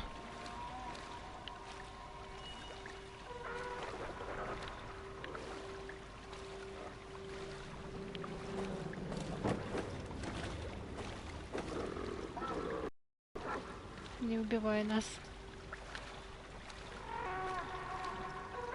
Мы хорошие, мы добрые, не убивай нас. Ах, как все хорошо шло.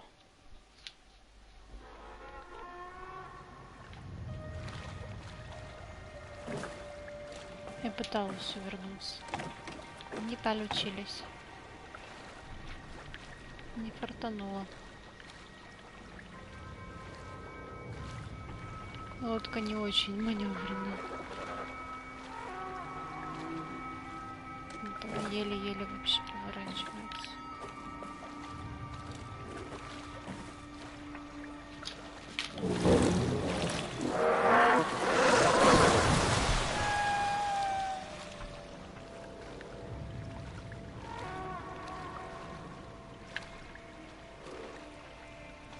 Так хочет она меня убить.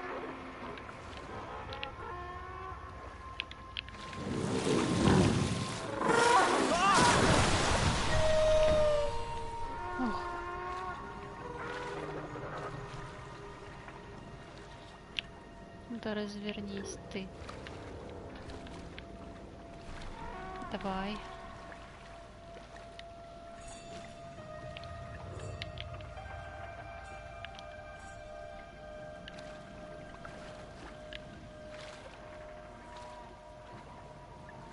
Почему она вправо с трудом поворачивает? Против течения, видимо. Давай. Еще немножко. Еще чуть-чуть. Звездочки как будто на воде.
Стримчик добавляют. Наши такой мирный. Нет, нет, нет, нет, нет, нет, нет, нет, нет, нет, нет, нет, нет.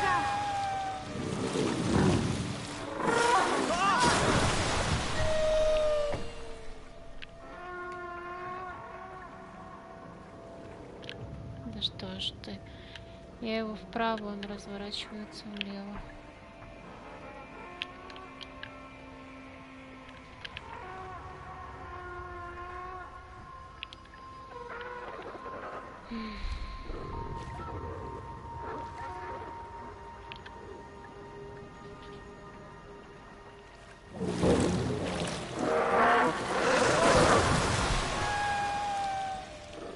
Да хорош. Причалим.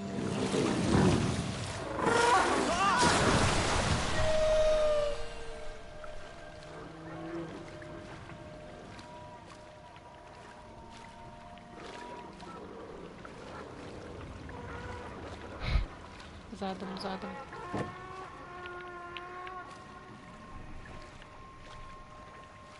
Так, можете доплыть до этих костей? Ребятки, давайте сюда, вот сюда. И все, будем вылезать. Верно.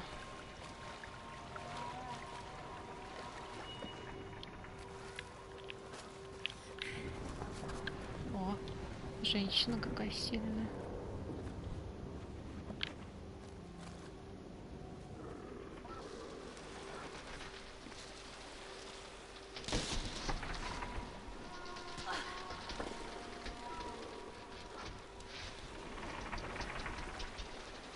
Класс.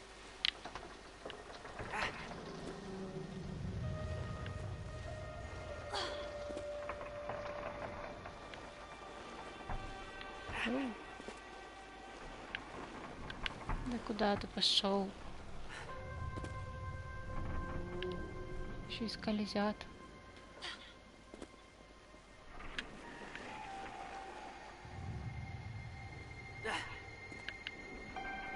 Сердечко.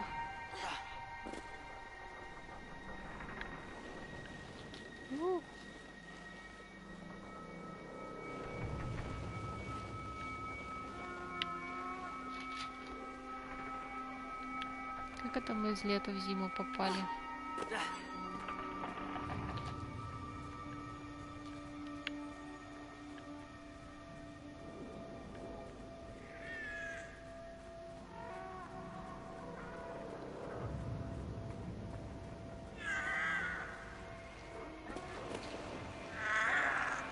Вау.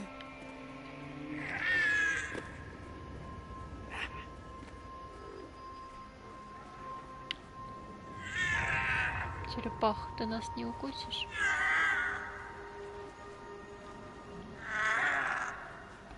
Ота.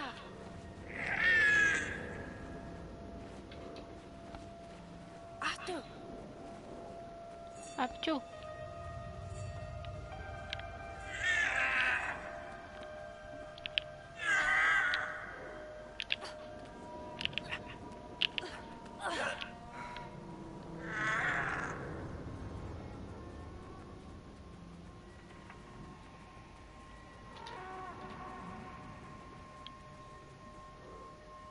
Буна.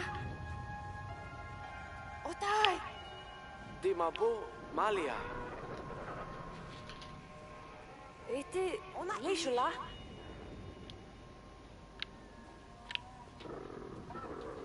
Димабо Малия. Ата.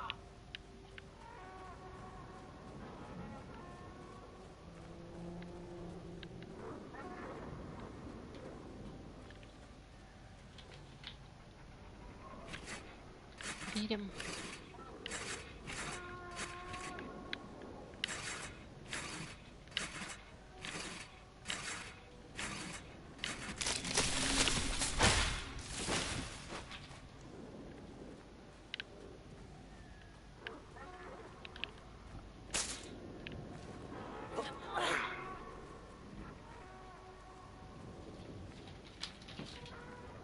Видимо, это вообще не надо было спиливать. Кая. Буна.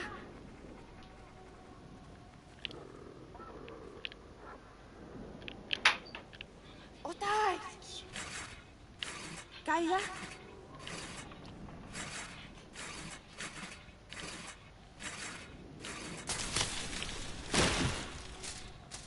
Ну все, перебираемся.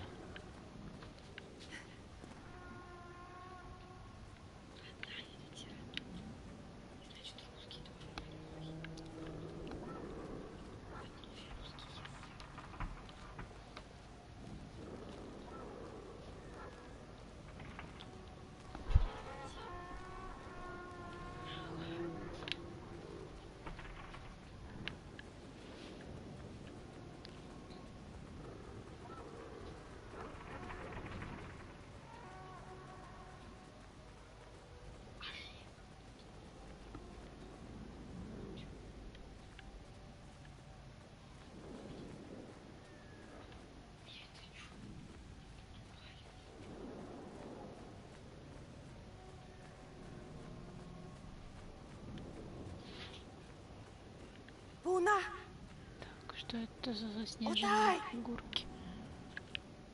Она, могу я ты? Мостик надо опустить.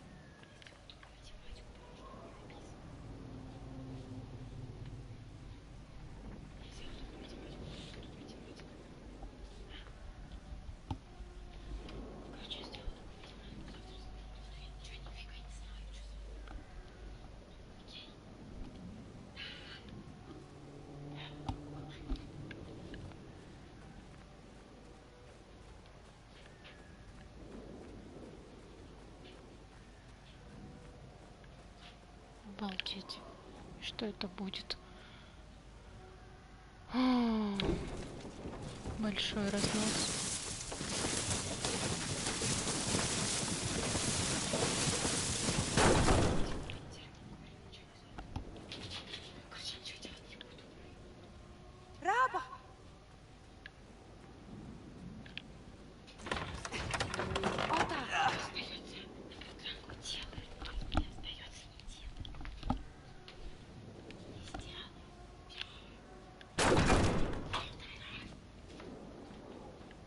Нифига себе.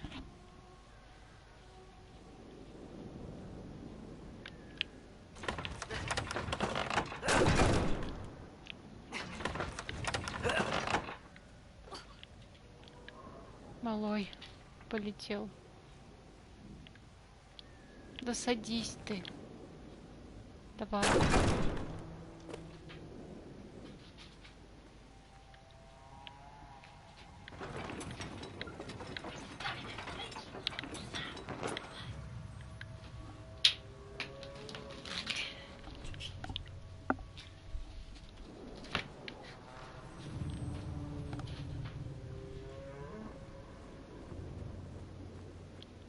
Как-то так.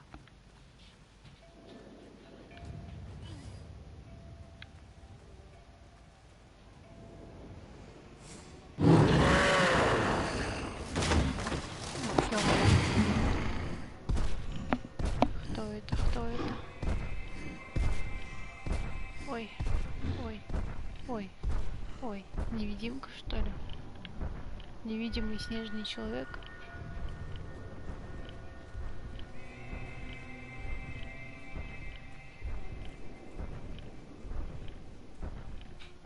Кайя? Буна?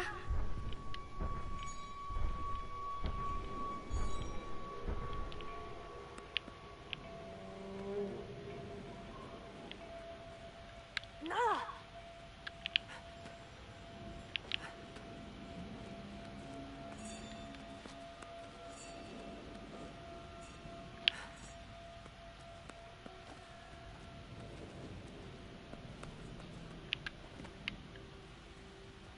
Я! Ну или так. Так тоже можно было, да? Да! Ата!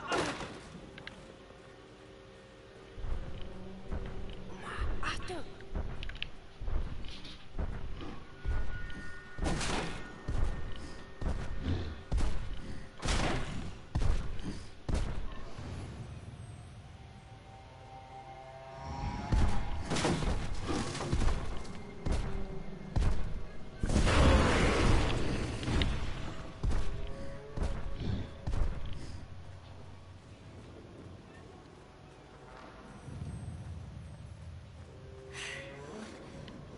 Отай!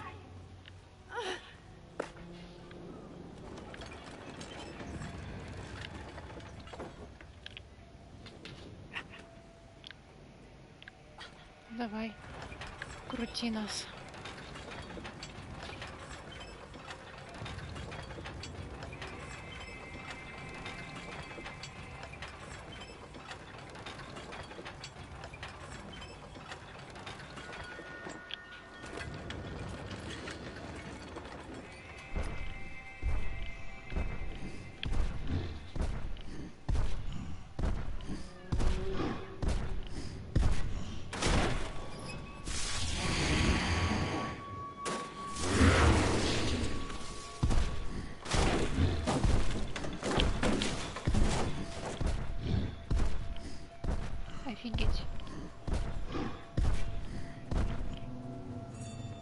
Аж экран весь трясется.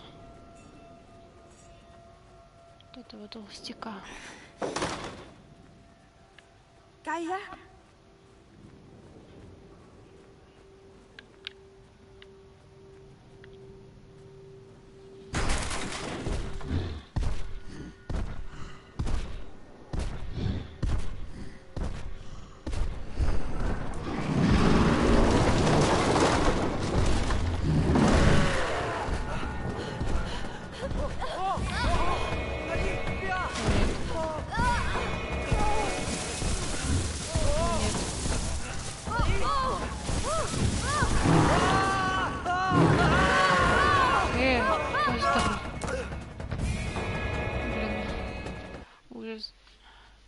Ужас, ужас.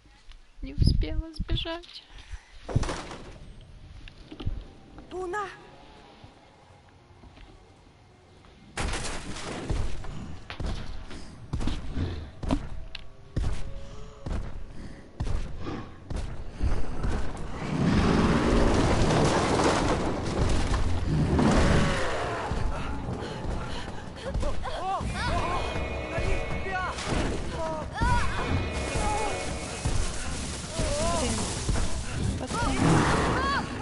Да блин! Почему так быстро?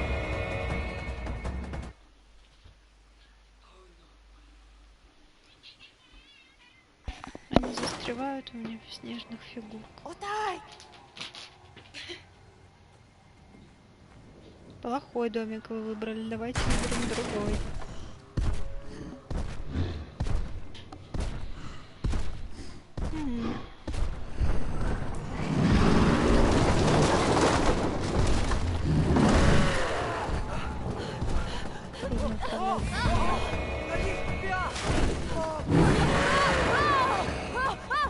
Ты чуть-чуть замешкалась, буквально. Чуть-чуть.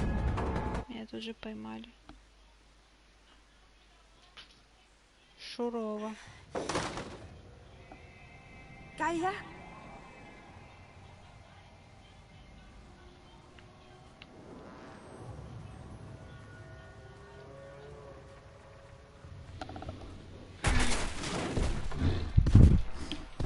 Ах, елки-палки. Я уже боюсь. Первый раз всегда проще. Не знаешь, чего тебе ждать. Ты не мешкаешься.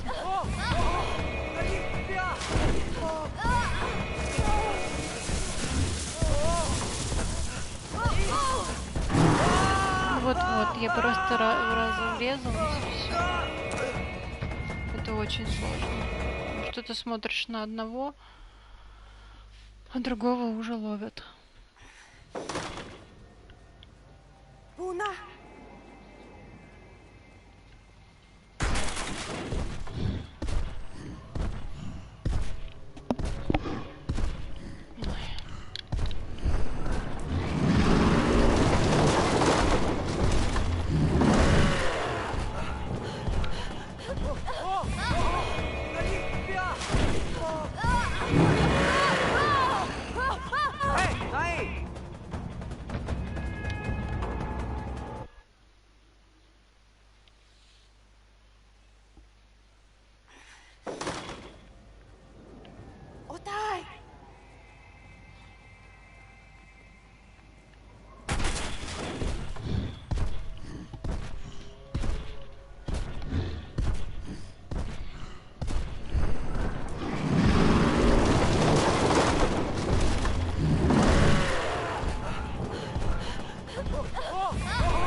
Maya! Alila! Okay!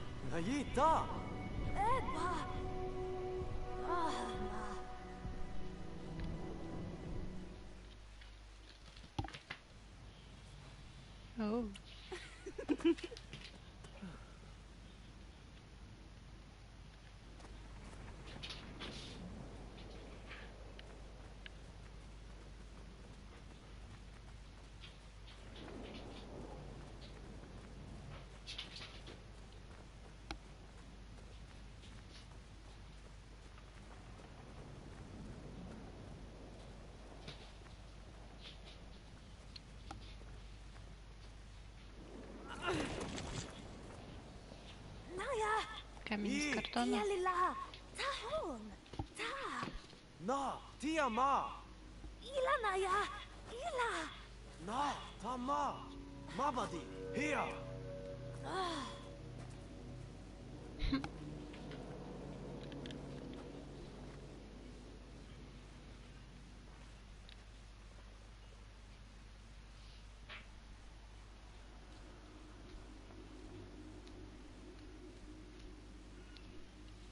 Прикольно.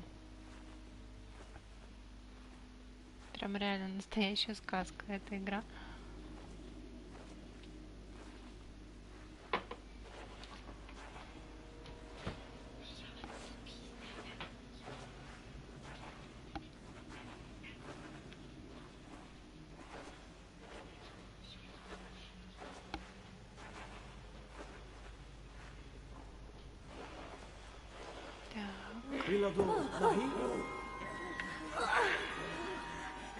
Что? Что?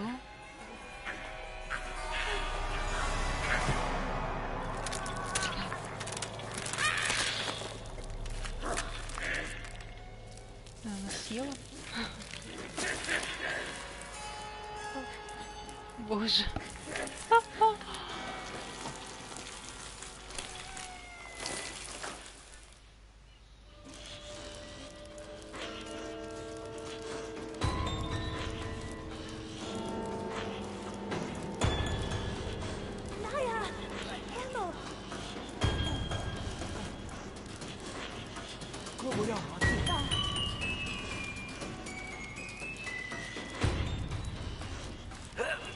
Что это за пипец?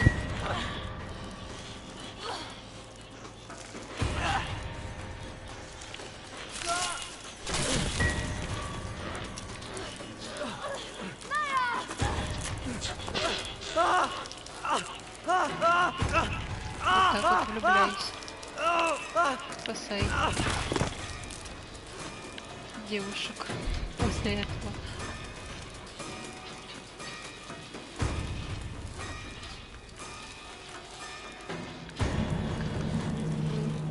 Выпутаться отсюда.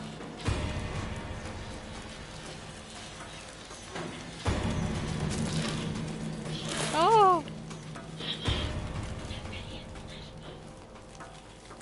Черт побери.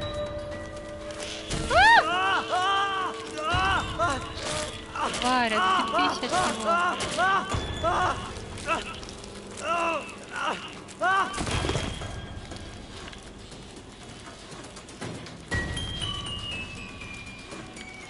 Да блин, что делать? Куда? Мне страшно.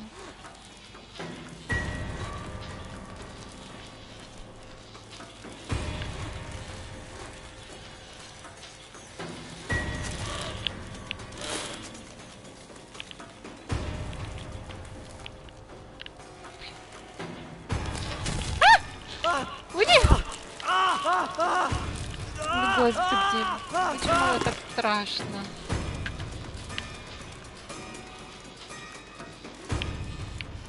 Ты можешь вытащить меня отсюда? Не можешь, ничего, да?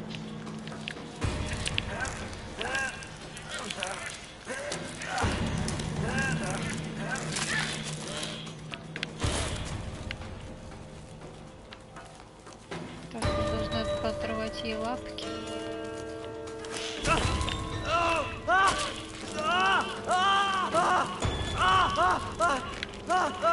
Да грёбаный трындец.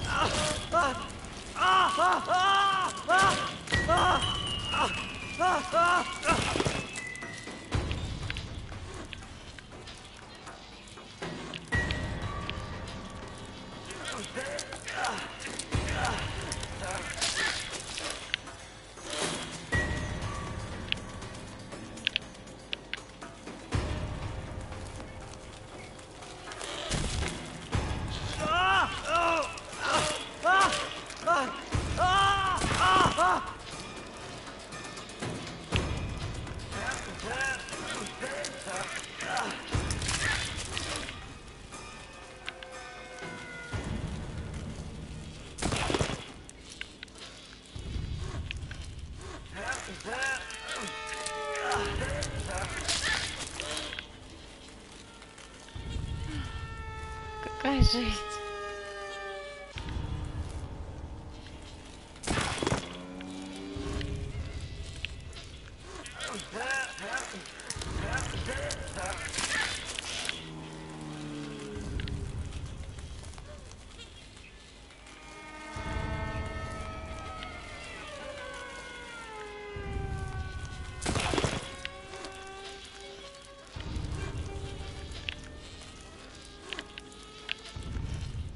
Давай же.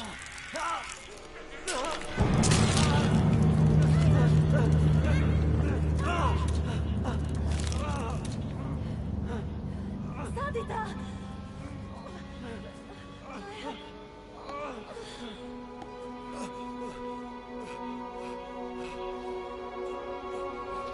Кошмар.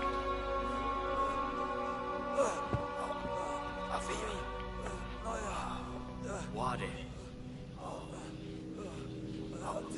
Tarida.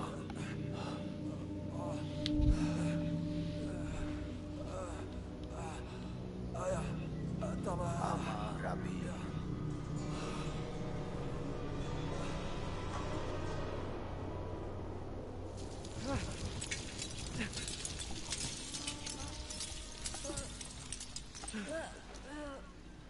Бабиха-паучиха.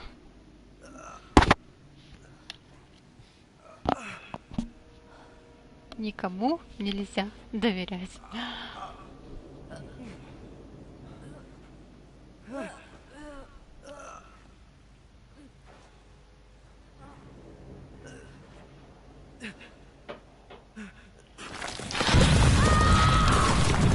Ё.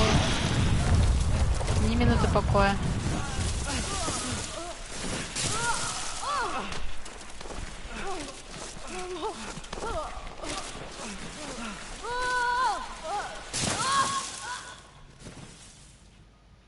Вау, как красиво.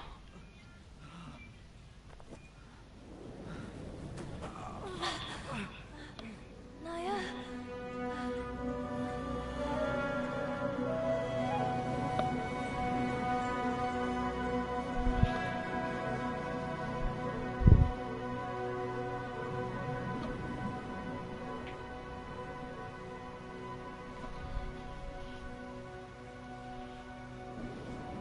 Не то ли это место, к которому мы добирались? Древо жизни и все такое.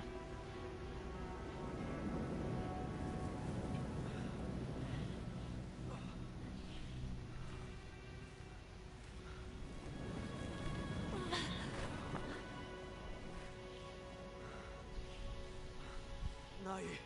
Mafi. Leita. Mali. Lawa. Balila. Etya. Lawadi. Lawa. Lawa nai. Как без тебя? Нет, без тебя вообще ничего не получится. Taya! Ilai! Lawaya.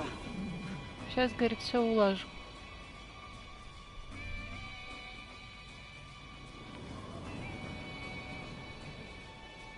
Как непривычно в одиночку.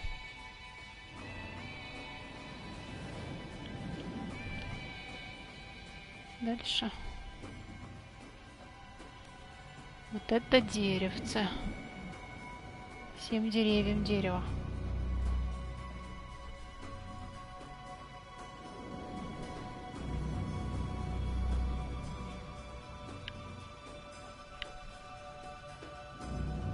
Очень красиво.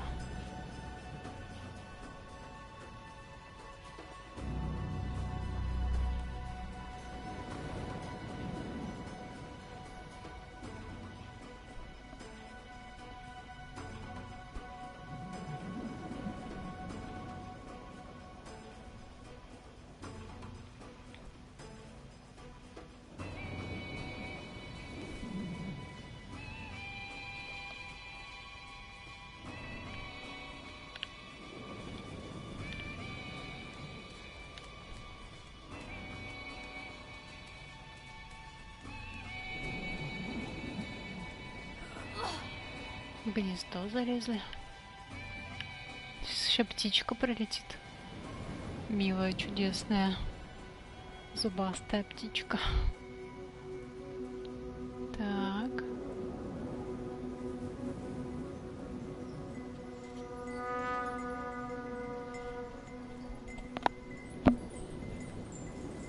источник.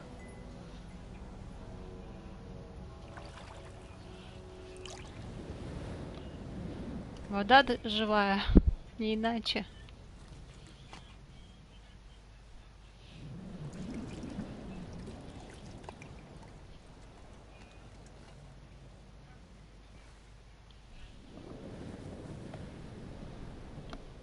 Так, набрали бутылечек. Где у вас тут лифт быстрого спуска? Кажется, здесь.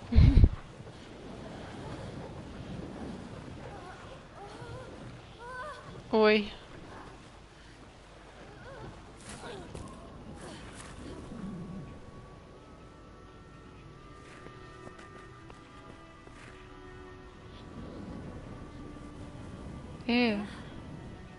Ты чего? У нас живая вода есть, давай оживляй его.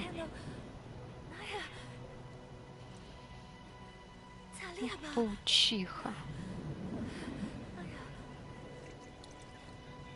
Так, ты все то только не трать.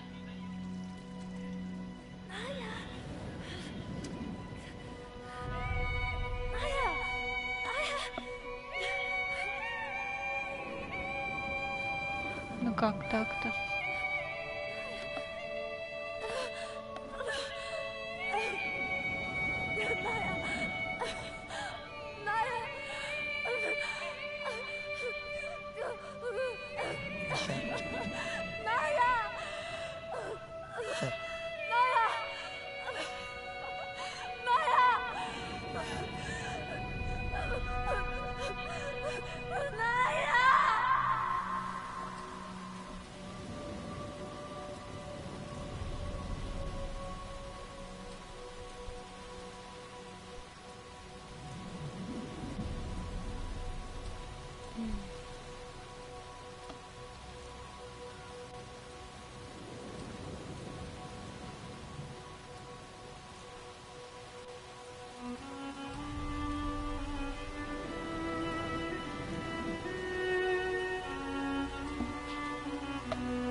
Не работает, вода живая.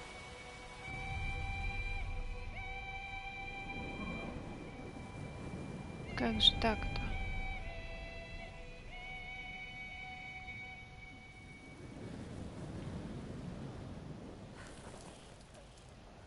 Что же, маленький совсем один останется. Сейчас еще и отца не спасем.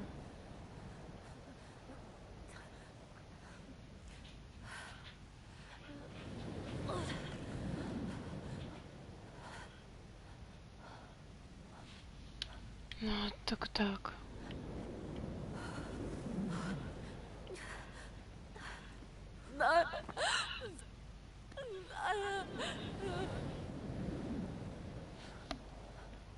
Нет, такая концовка меня совсем не устраивает. Это там чего?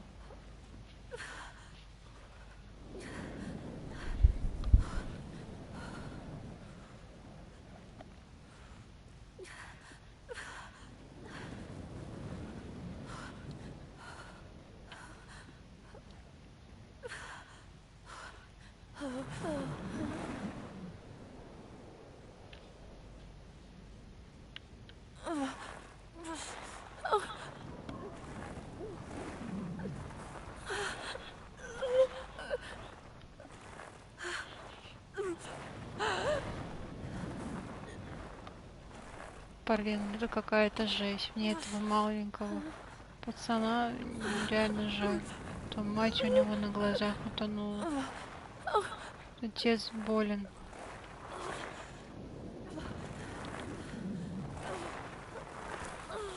Брата хоронить. Нет, это Это слишком.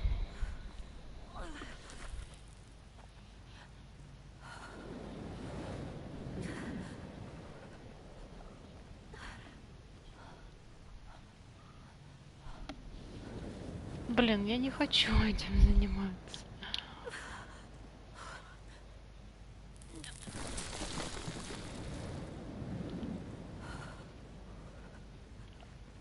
Это какая-то плохая сказка.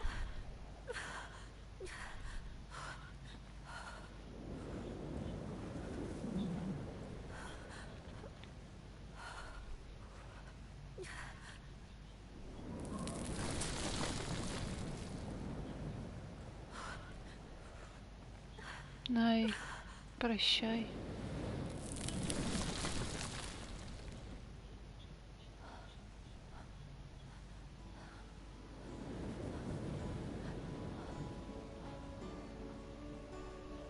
Блин.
Что теперь?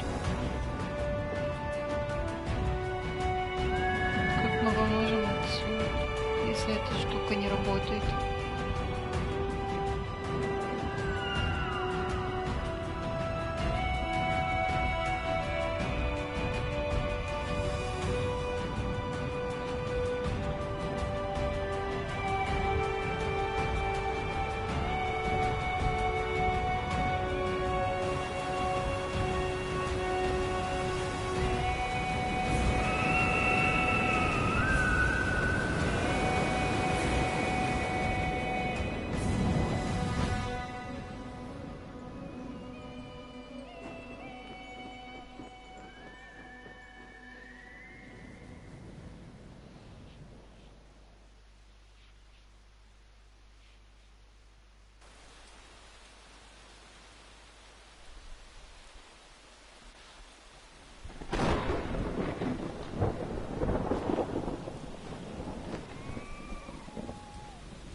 Даже уступ тут для двоих.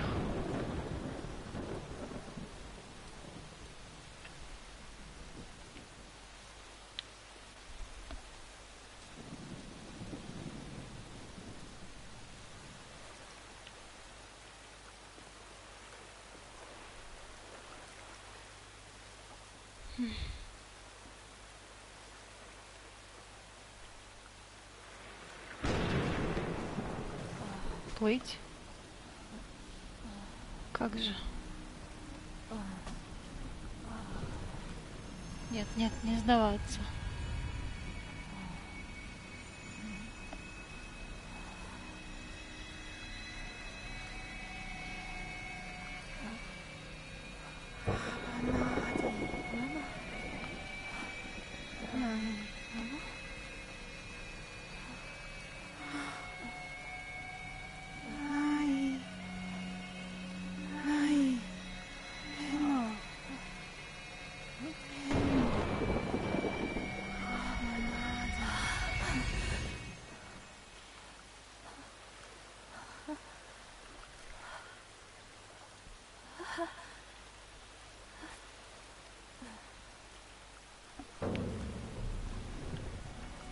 Какой же ты сильный духом, мальчишка.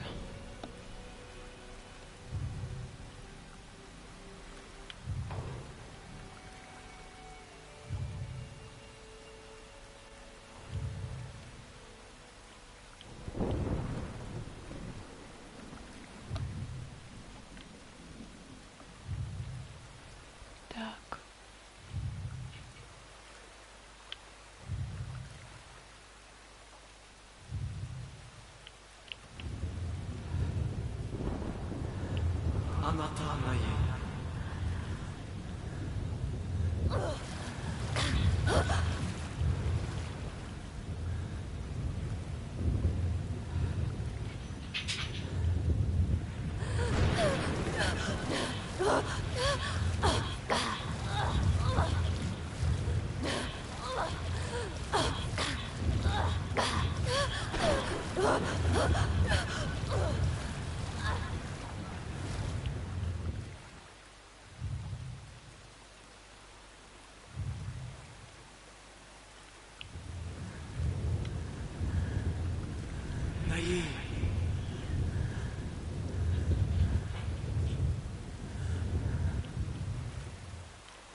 Ати, Таба.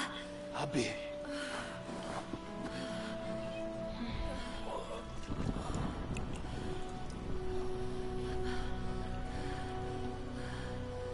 Хено.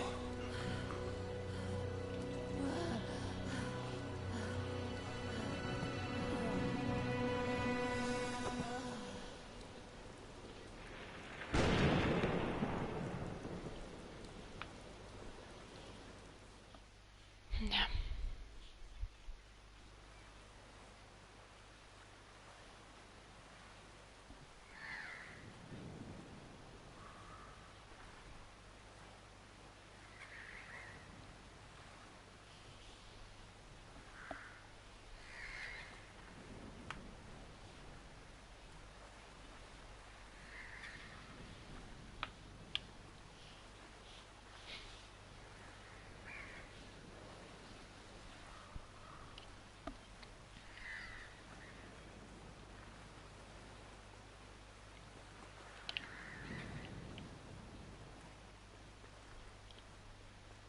Куда теперь?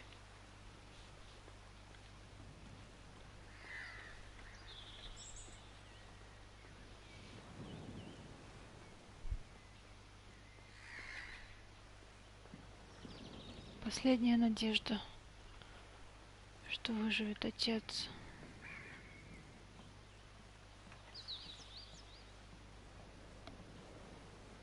Иначе так с ума сойти можно.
Друзья.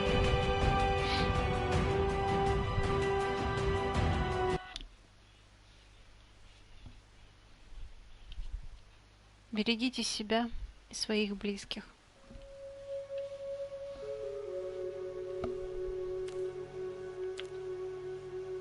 Бонусный контент. Давайте посмотрим.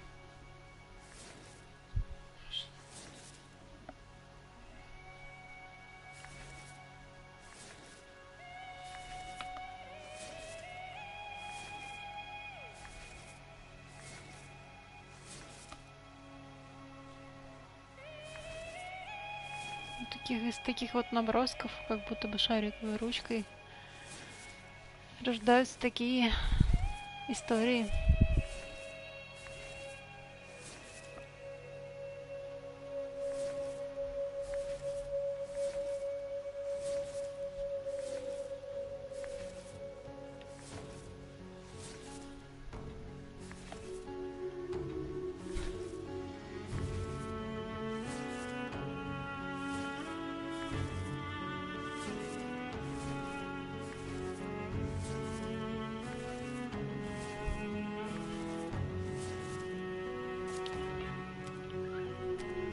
Hello everybody, my name is Joseph Forrest and I'm the writer-director of Brothers, A Tale of Two Sons. I'm gonna give you a cool walkthrough of the game and give you some insights and fun facts throughout the development of the game. Excuse my English, I'm originated from Lebanon, so that's why I have kind of Arabic English style. But you will hear, actually talking about Arabic English and Arabic language, the language for Brothers is actually inspired by my own language in Arabic, and you will actually, people who listen to this and understand Arabic will understand some words.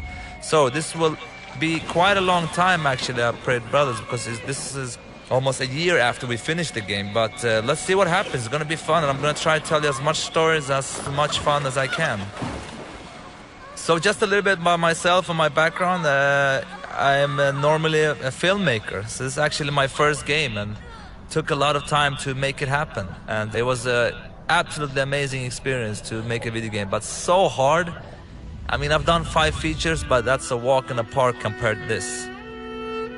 Again, in Brothers, we didn't want to have a actually spoken language, and the reason of that is that I really like the interactivity of gaming. That's what keeps me going. So the idea was to actually keep everything like a made-up language to make the player, you know, guess, and almost in a way more interactive, because trying to figure out what they're saying, reading their language.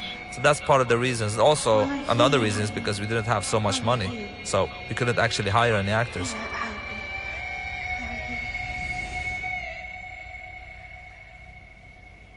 Nayi! Nayi! Nayi.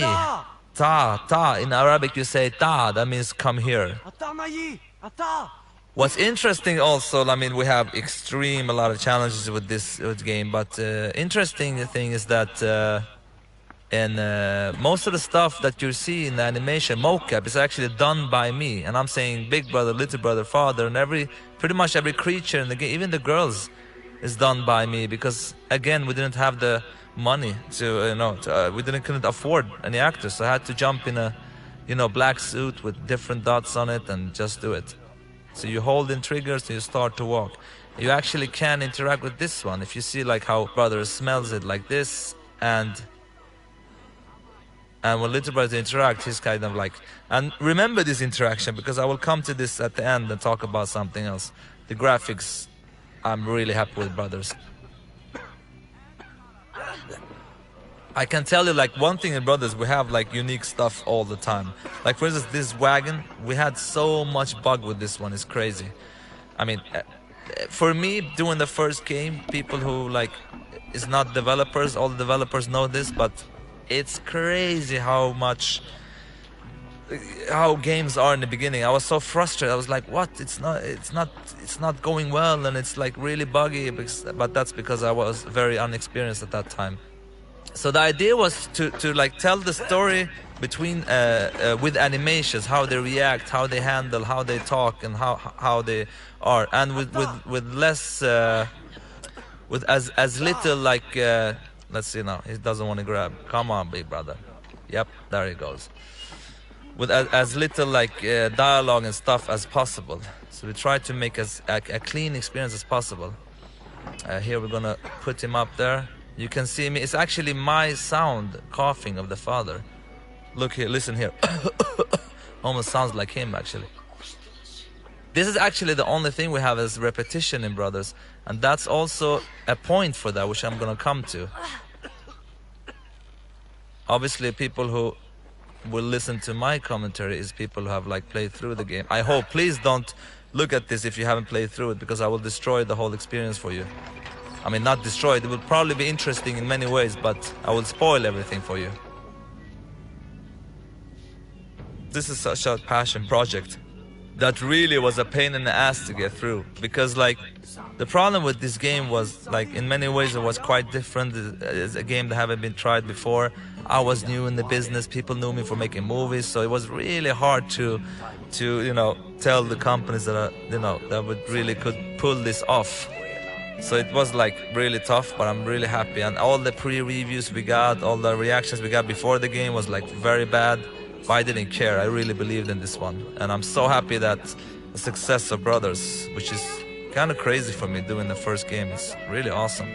So again here, like telling the story without any dialogue. And once we started to do that, we realized that actually, you know, many people have reacted a lot for the story of Brothers, and really it's extremely simple story. It's about two brothers, and they're gonna save their father. And people has been really hit by the story, and they don't actually understand anything of this, what they're saying. But at the same time, you can sense a feeling of what's going on. And the idea is, again, to interact and learn, to get to learn the brother. Like, for instance, here, if I go with Big Brother, now many people have missed this. You will get a reaction, and Little Brother does something else. So there were like unique animations of every brother for everything you interact with. We also were thinking of like, you know, because I've seen some playthrough when people play on YouTube and stuff, and you can see that a lot of people miss a lot of stuff to interact to. And we tried with different ideas to put some kind of like a point or some kind of light or HUD or whatever to tell the player like, here you can interact, but that couldn't work. And this, of course, if you look closely in the beginning, you have the mother scene where their mother has drowned when he's young, and that's part of the reason why he's scared of swimming. So his big brother's like, I can help you.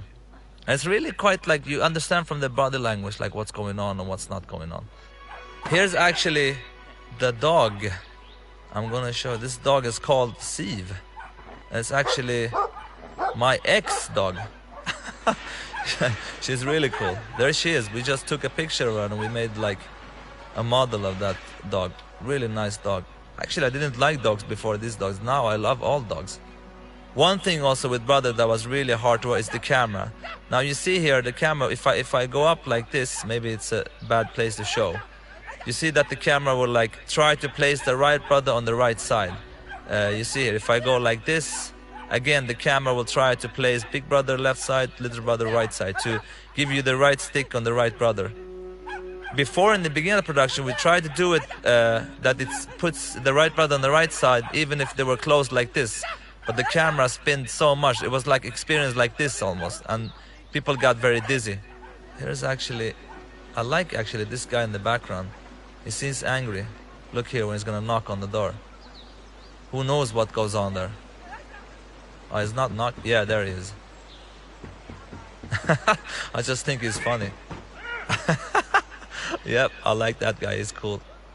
I'm really happy with the visuals. Really, really happy. The team has done a great job. I mean, we had some really great artists, especially our art director, Claes Engdahl, and of course, level designer, Filip Kolianos, and Pontus, who was another great senior artist. I mean, they're really great people, you know. Here we come to this guard, and if you go with the little brother, he will like splash the this on him. And actually you can't proceed, so you have to interact with the... If you go with him again, he will just, you know, make fun of him, so you have to go with Big Brother too. And again, if someone understands Arabic, it's funny what's it. When hadi, that means, like, where is that? But it's not like taken directly from the Arabic language, just inspired. And the reason for that is also, like, to make up your own language, to make it sound good, it's very hard. So I took the Arabic language, just changed it, which I think made people, you know, accept it. But because just making up whatever language, I think could sound really weird. So now we are in chapter 1 in the game. When hadi? Where is that? Onada. Oh, cool.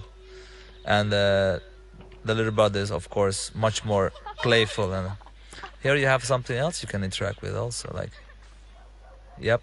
And but the little brother, he can, like, yeah, there we forgot a sound actually.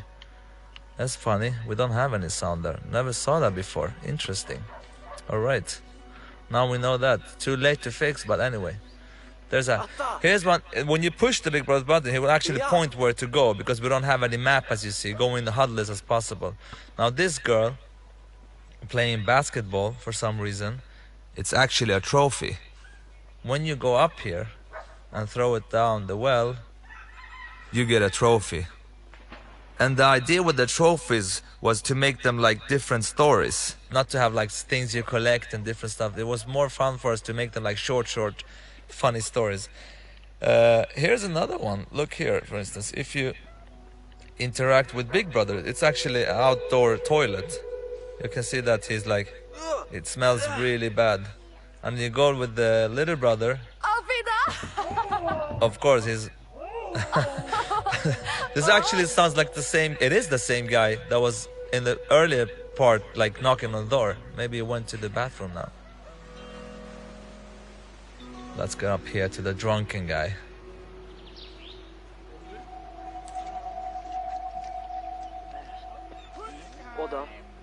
This was actually a scene which I think that was some like tried to take it away because it's a kid and he's drink alcohol, but we didn't take it away. So that's because he's not really drinking, he's just spitting it out. But I remember like someone said, but I didn't really care really. You know, I was like, it's cool, it's funny. Okay, let me show you an example how we spawn the play. Now, if I put the brothers on the wrong side, let's look now. I put the little brother on this side and the big brother there. So the camera walks over, you see the dog, and when the camera comes back, we place them on the right side for you. So this is part of the design that to make like... Here was like really one tough decision, because here, many people didn't understand that they can actually push to whistle to the dog. And to get here, and when you come here, you can like push with big brother, little brother, he does that. So many people finish this without doing that actually. But we really didn't want any HUD here. This could be really tricky if you change the camera like this. So again, like with brothers, everything has had to be unique. Like with this dog, I mean, we really wanted to use him here only. And that's pretty much what brothers is about, trying to get unique stuff all the time. Because for me, I really don't like repetitiveness in many games. I mean, we had some repetitive stuff in brothers, but actually if we had more time, we would even not repeat anything. The only thing that was repeating is because of the design, and that's actually when they help each other up and swimming, and that big brother is stronger with some levers. And the auto jumping, of course, was a direct inspiration from, you know, most of the auto jump games, but from what I understand, the first one was Ocarina of Time of Zelda. The reason for that is we only have one button also, so it's kind of automatic. You can't really fail, it will jump for you instantly. Actually, there's one funny thing here. I remember one time, and I came to the job, and a couple of the team, they were laughing, and I was like, what are you laughing for?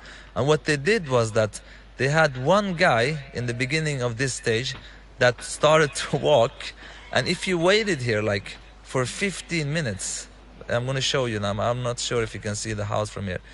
If you waited for 15 minutes, you can see the house in the background.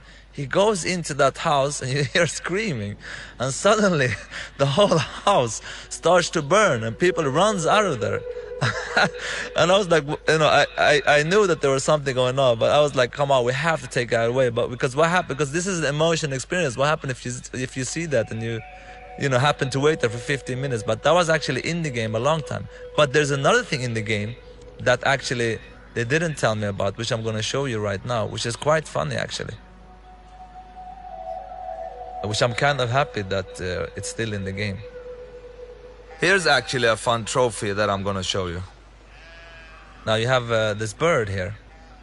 Again, our trophies are like small stories. So this bird, little brother releases him. Now remember this because we're going to pick him up later.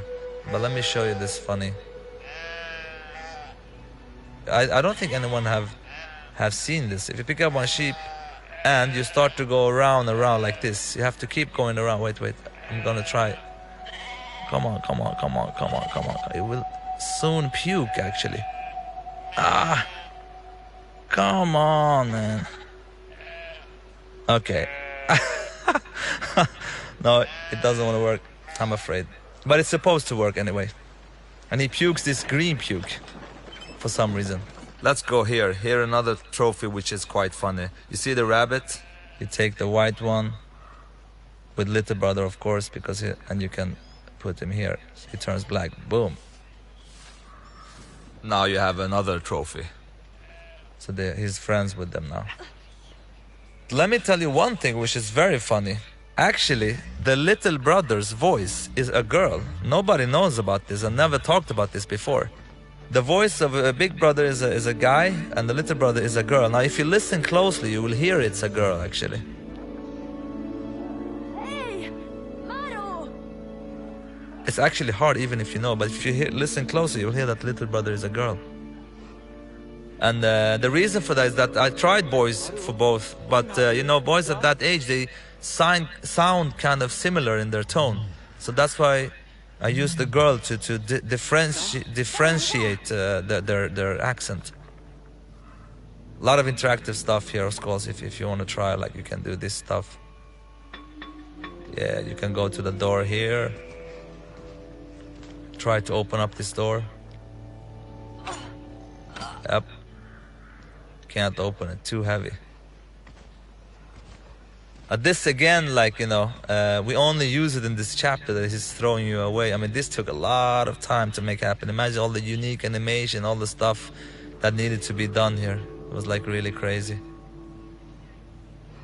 I think that's one of the things that makes Brother such a cool experience, that you get to do different things all the time, like a fairy tale. You know, you want to read new stuff and a new page and everything. Here's another bench we put here. To give you like a perspective. Actually, what you see over there is what you're gonna come to later, which I will show you actually when we get there. It's actually at the end of the next chapter. Yeah, so now we are in chapter 2. This is actually the most gamey chapter, I would say. Before the game was finished, this chapter was the chapter that people were like, now I understand what kind of game this is. Because, you know, many people saw this game as a puzzle game, which is kind of is, but for me it's more about the journey and the experience. But I remember that some was like, shouldn't we do more stuff like this? And I was like, yeah, it's okay to have it in this stage like this, but not the rest of the game. And you will see what I mean by this stage being more like gamey. Now, about the story here, actually, you know, the reason why, like, because the troll you've encountered before, his wife has been kidnapped by another troll, so he's actually afraid to go to get her himself, so that's why he needs the brother's help. But actually, this stuff I don't like to talk about, because it's better for players. That's the idea, for players to try to, through looking in the environments, to understand what is going on and what is not going on in the world of Brothers. And it's funny also with Brothers, like before this Brothers happened, there was 2 demos before. One demo, actually I can tell you the story. I had a friend of mine who works in a school where they make like video games, and I've always talked about video games, how much I love them. And he told me, like, you know, I have some students, you want to do like a demo or something during the summer? I was like, yeah, that would be awesome. That's pretty much when I came up with the idea for Brothers. And we did a first demo. I wish I could show it to you. and that's the first thing I had, like, you know, having gameplay with this, like carrying some stuff, because the inspiration for Brothers for me, except these fairy tales, if you look at games, because I'm a huge gamer, but the reason why it's top down is because I'm a big fan of like all Super Nintendo, you know, top down RPG games, such as, you know, Zelda, Link to the Past, Secrets of Mana, Lufia, Final Fantasy 3, and all those games. I really love those games, so that's probably that is the reason why it's a top down actually. And the name Brothers: A Tale of Two Sons, the idea was that it would only be brothers, and I really don't like A Tale of Two Sons, but we had to because of like legal stuff, and it was so irritating when we had decided it's going to be called Brothers, but then we had to put something, you know, extra because of the legal stuff, which kind of like pissed me off a little bit, because I really don't like the undertitle A Tale of Two Sons. It doesn't really fit well. Brothers is cool. So when people, so please call this game Brothers anyway, even if it's legally not correct. When you have a game with no maps or HUDs or it was quite hard to figure out, like, how do we tell the player what to do? Here's an example of that. Like, we use the camera to show you that, you know, that she's locked in a cage and she cannot get out, of course. And then, you know, they will go forward and, like, you know, react to that, and she will actually touch that lock and point, and the camera continues to the key. And it's yeah, kind of the way combining, like, you know, a HUD or telling the player this is what you're supposed to do without using any HUD or anything. And this boss was actually very different before. He had a chain around his neck, and we actually had it playable, but it was too buggy, so we had to change the whole game.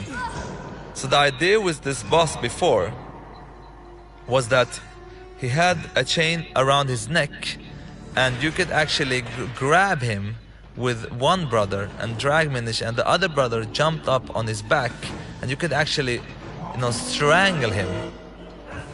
And it worked like really good, but we couldn't make it it was like too broken.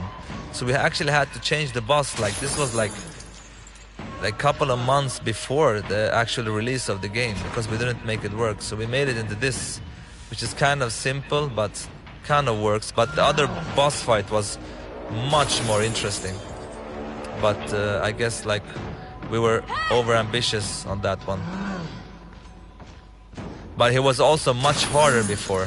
Too hard for this game, because again, Brothers is so much about the journey and the experience, and not about so much about the you know, how hard the game is. And again, it's a fairy tale. So now we leave to chapter 3 very soon, and here the games has a much darker tone, of course. I really like those guys hanging in the sky, and what goes on here, all about creating a mysterious and dark world. And there is also, I mean, this game is for me like about the little brother, how he grows up from being a little boy, almost not into a man, but really growing up from a child to a grown-up boy.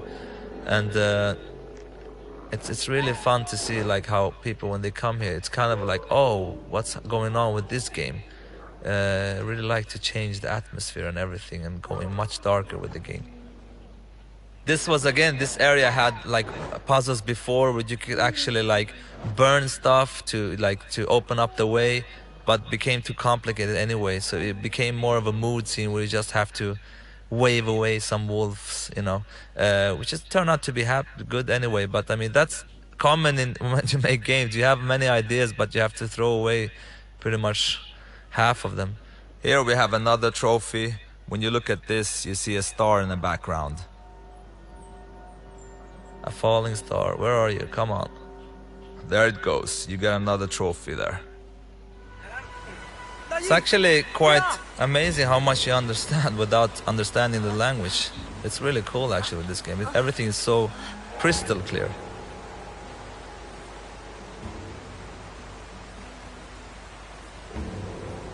This was where, now you see that Big Brother is locked onto the router. He was free to run around before, but people didn't understand that they had to grab the root over there, and the reason is because we didn't have any HUD or anything, so we had to like pretty much, you can control little brother here, but not big brother, because the only thing you can know is like when you push your button, he holds on. That one you understand that you can hold here, and you see these like root creatures.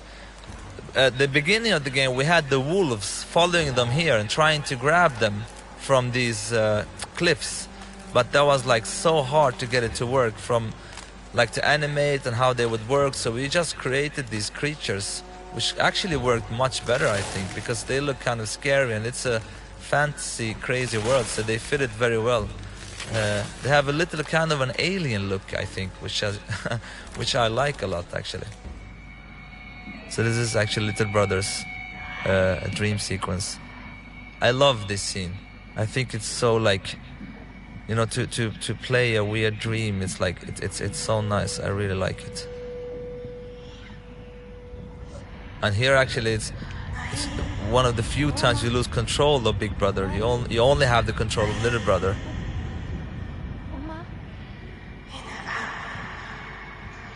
You are my heart, she says to him, if you want.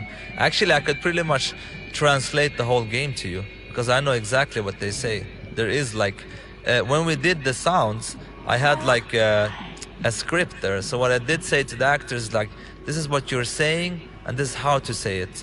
Everything they're saying has a meaning actually, and has a point, and have something they say. There's the father there.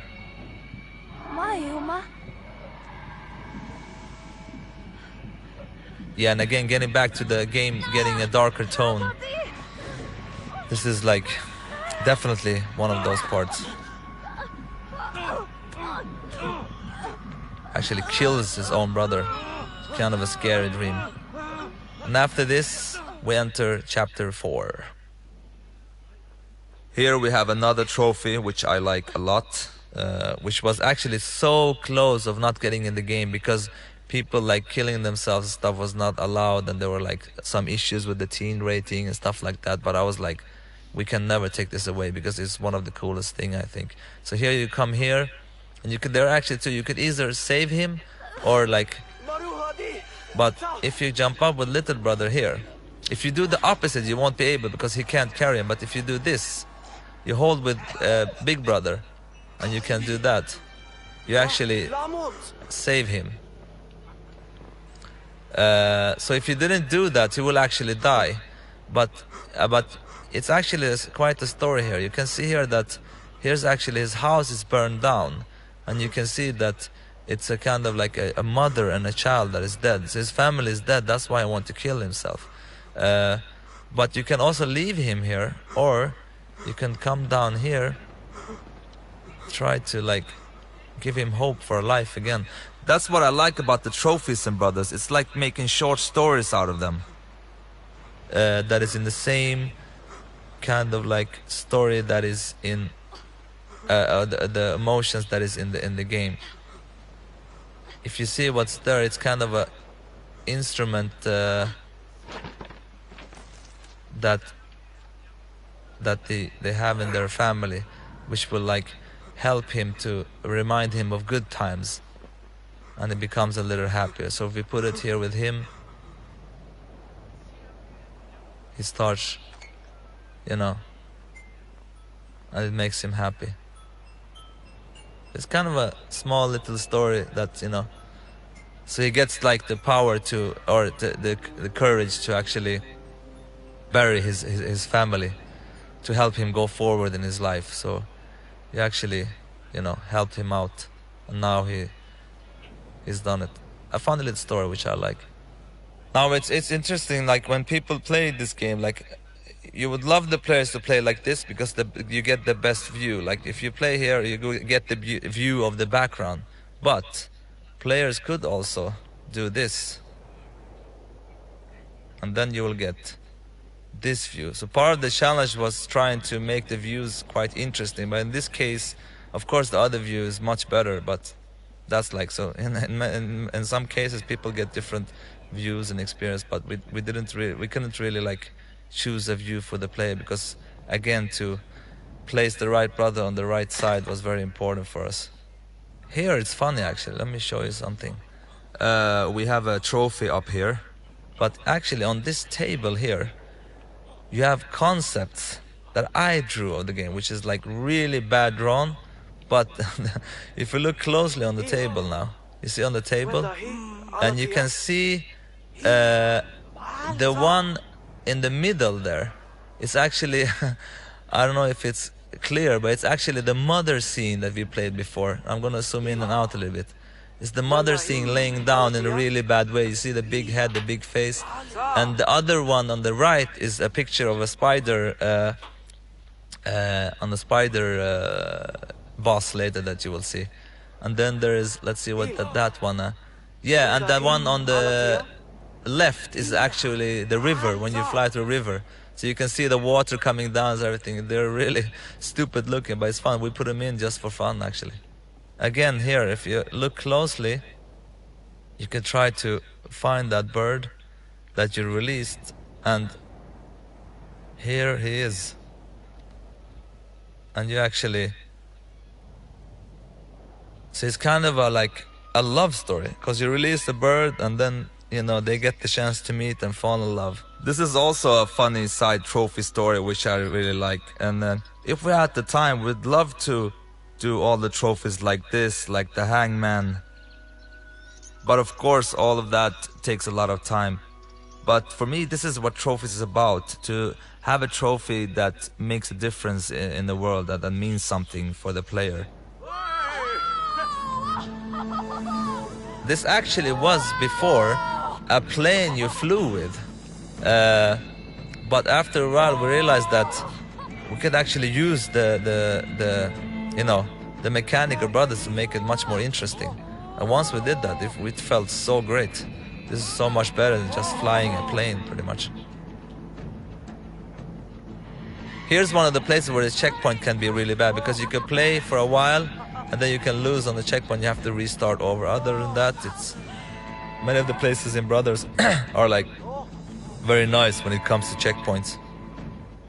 It's interesting. We will come to a bird soon, which in the beginning he wasn't this nice. It was actually a really cool idea, because they were supposed to, like, it was a boss that they were supposed to steal his egg, and stealing the egg they were supposed to like throw it between each other, and like and you take out this boss by actually killing him.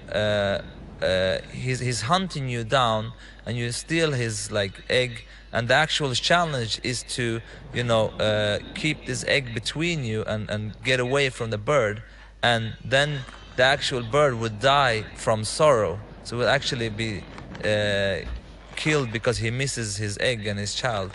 But that proved to be like very hard to do. It was really hard to do. So we had to take it away. So we made the bird into a different kind of characters who helped the brothers out to reach their goal, really. So we made him into that he was in captive, and he saves them like that. But that was actually quite early we took that decision, because we realized quite fast that, oh, this will be way too hard. One have to remember that the team that made Brothers, a lot of them was quite new. I mean, we have some senior people, but most of the guys that did Brothers, like, we had a lot of interns. We had like a lot of guys doing their first game. So this wasn't like the, you know, the senior people or Brothers. We had a couple, but many of the guys were new. So, but now these guys are of course very skilled. But at that time, like, so for many of us, this was our first game, I would say. Yeah, so now you will see that bird that was in the beginning, he was more of a boss, and he would look differently. We have to change the look of him as well, because he looked like he had a little bit more evil look, but now he has a more nicer look, and now we actually feel for him and supposed to feel sorry for him. And this is actually, from a story-wise, is connected, because you see that, of course, that the brothers are very small, and because there are giants living here, and there's been a war that you will see in the next chapter. You can also look at these pictures. I think many people miss these kind of interactions. So anyway, instead of like having this bird as a boss, he's now a friendly bird that's gonna help them to reach the goal. first we thought of like actually controlling the bird and you know, let the player control the flying of the bird, but that you know, that was gonna be too hard because like letting people fly everywhere here would be a lot of work to try to build a level where you can actually fly and control. Here's a perfect example where if like the player would play exactly as the developer would want to, that would be really happy, but you know, players like do what they want, so that's why we realized that it would be way too much work to let the player control the bird, so that's why we took it away. And look closely at that feather later. There's a kind of thing you can, a hidden thing here.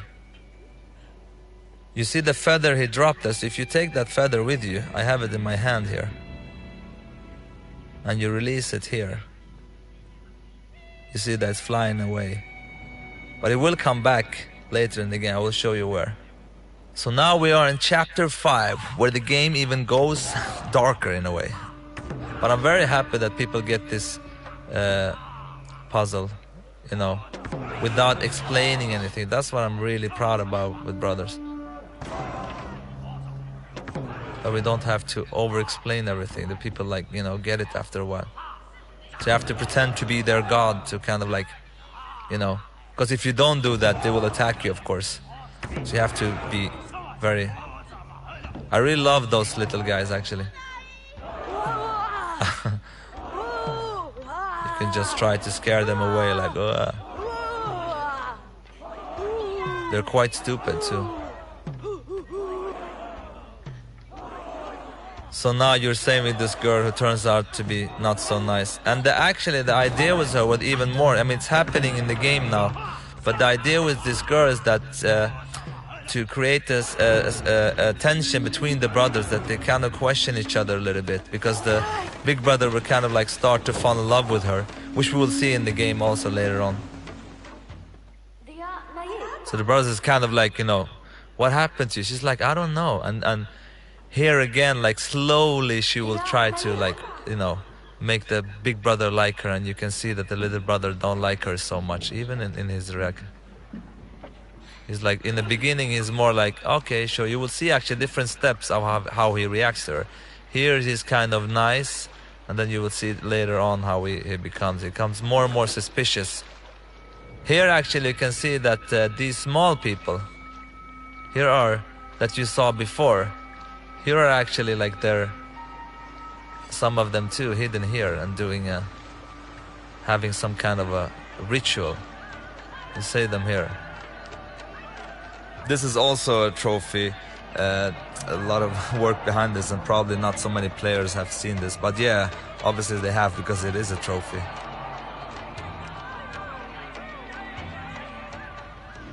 Here are these whales I really like. Yeah, I don't know why, I really love this water. It's kind of like beautiful but scary at the same time. Imagine swimming there, that would be awesome. Yeah, look at the girl now, how she's climbing. Look, almost kind of spiderish, you see? And she's like, you know, she's not walking like they do. Look at the girl now again, how she jumps. Jumping in a way which is not kind of like natural that a girl like her should do. Okay, look now. She's like, wah! Yep. Now look how she climbs everywhere. And of course here you see, if you look closely before, like how she's very happy with the big brother, and he really likes her. He looked like she's like, hey, look at little brother, he's kind of like, come on, what are you doing? He's like, come on. And the little brother is really feeling that something is strange. So we have the boss scene here, where you actually have to fight the girl. It's kind of creepy boss, actually. You almost feel sorry for this spider. You have to grab out all the legs.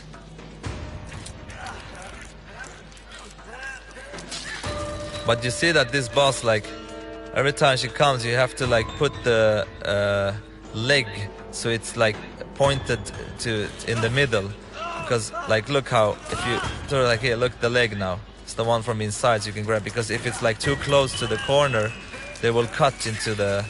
Yeah, it would be very complicated. Let me see here. Boom. You see, she turns around and she points her leg insidewards. Okay, now she's very like... Again here, boom, on the inside. And then we have a cutscene that triggers soon. Again, in the inside. And now we do this. And then of course she stabs the brother. This is actually what kills the brother. You see his color in his face and everything changes. And the idea here is that the father can actually sense that something is going on, is trying to help them, but obviously he's very sick and cannot do it, so...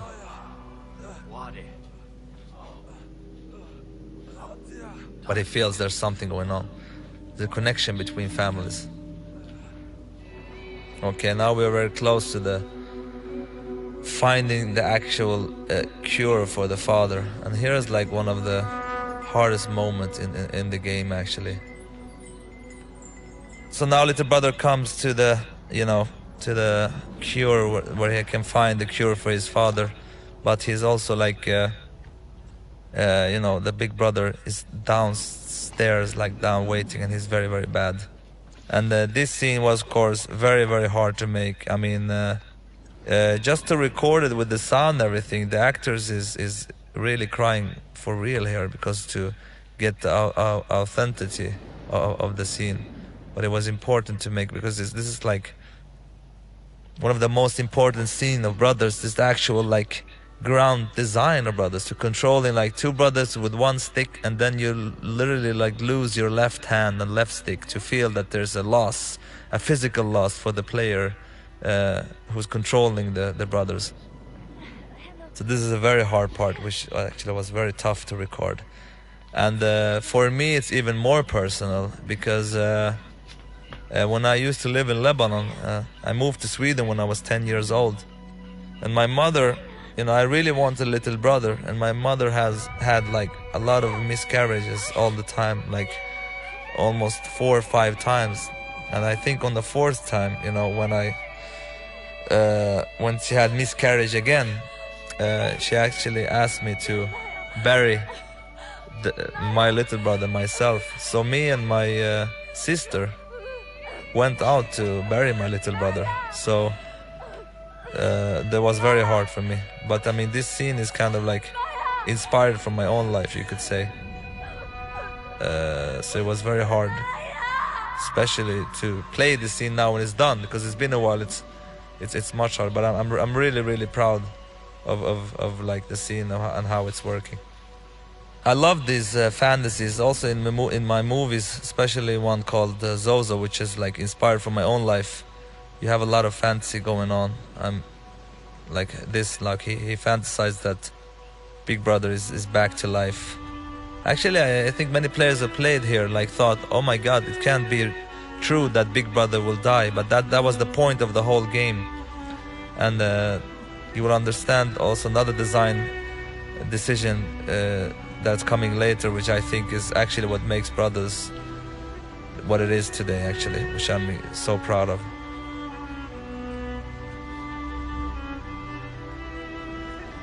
This is like, I remember the first night I was in a hotel room when I came up with Brothers, the concept of Brothers. This scene was like one of the first scenes, you know, that came up in my mind, like, you know, that you actually have to bury your own brother.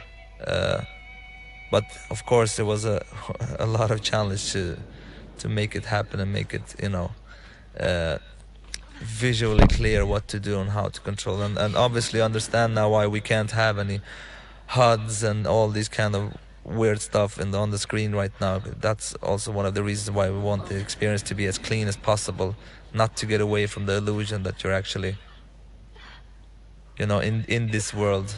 It's so clean, like you don't see anything, and it's not so often you have games where it's like super clean in the whole screen. Actually, if you stop and you push the button, he will start and cry, and the controller will shake, you know, but you can release and hold on to the...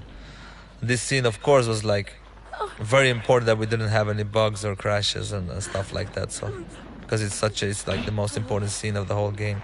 So you literally have to drag down your brother, and you can see that we have 4 piles in the background, and we help the player as much as we can here, make them understand that you have to go and push in that pile. So we pretty much take the controller over from the player from right about now, and you know, so we place the player behind one of the piles, so we don't get any, you know, we really don't want to end up, this was very important to keep it flow and keep it flowing, so the players didn't really say like, oh, what am I supposed to do here? So it's, and I think we really succeeded, because I've seen some people play this and they're really like emotionally, you know, it's emotionally very heavy, so they quite understand. And I love the pacing that it goes so slowly here.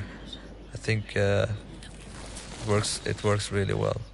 And now you really feel that you're not using your left hand again, and that's, I'm so proud of. It's so cool that you're really feeling that you're missing one hand, really.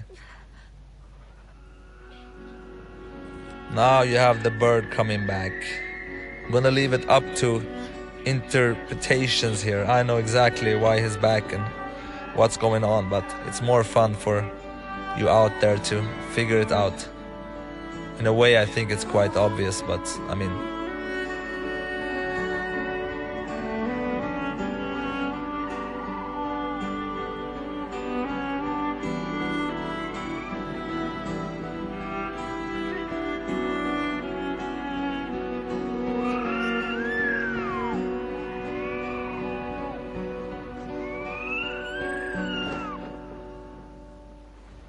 so now we are in the last bit of the game. It's funny also, I'm talking all the time about the little brother and how playful he is and how he later becomes more and more like serious in the game. And while I'm playing this right now, I mean, I've already talked that I've experienced burying my own little brother and stuff, and it's funny, it's like I'm kind of realizing that this is very much my story and I am the little brother. Because I kind of started kind of playful in the beginning of the game, and now I feel like quite emotionally, you know, heavy. I have a like big thing on my chest, if you know what I mean.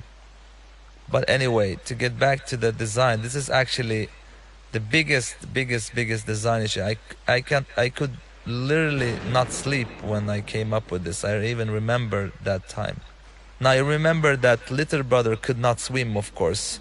This is very important. He could not swim, he don't have the courage, and he always like felt that it's his fault that his mother drowned. And his mother comes up and she tells him like, come on, you can do it, you can do this, continue. And here's the thing, because you're only using the right stick to control and you only have the right trigger of the little brother, coming up that you have to push the left trigger, it's actually the dead brother's button, to get the strength to continue on your own, was for me like wow. Because for me it was like making character growth in an interactive way and making it like by pushing a button. And that's, I think, was the moment that was the real wow moment. I remember when I came up with this, I couldn't sleep.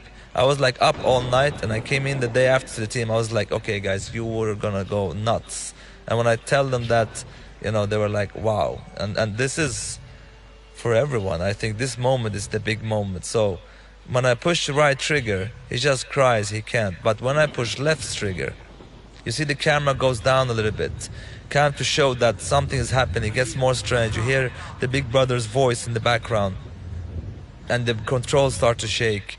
So you literally have to push the big brother's button to get the strength. Once you do that, you can swim on your own. Otherwise, you can't. So you like you're literally feeling the strength of like big brother inside you. And I'm so proud of this moment. It's crazy. So we are like in the ending scene. This was actually supposed just to be a cutscene, but we changed it so you actually can make the last walk up to your father which I think was very good to like give the player kind of like a, because there's so much emotions here. Hopefully if you have played everything through, they will feel it. So you give the player the last part where you control the little brother. And I will also show you the very important thing. Like remember, like in the beginning of the game when we interacted with that flower and he like kicked it down, and look now how he reacts to the same thing. So he's like, it's really the story about the little brother, how he grows into another person. So I'm gonna go up to the same flower actually and see how his reaction is. Let's go up to here's actually when we started the game, we put the father in the wagon, and here you have that. So if I interact now, he will react more mature and smell it like the big brother did. And once I come here, it's actually exactly where the games started and where the game menu is. And you can see here also that, you know, that is almost like the father who's breaking up and the little brothers who's come out as the stronger character here.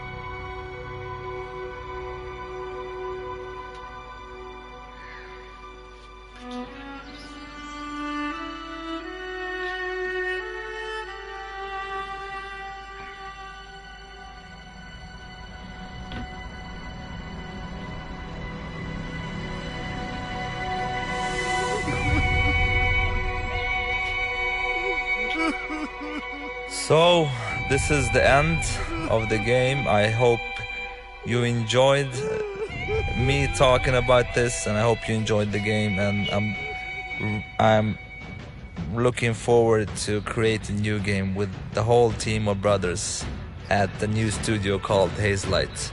Have a great one, everybody. Thank you.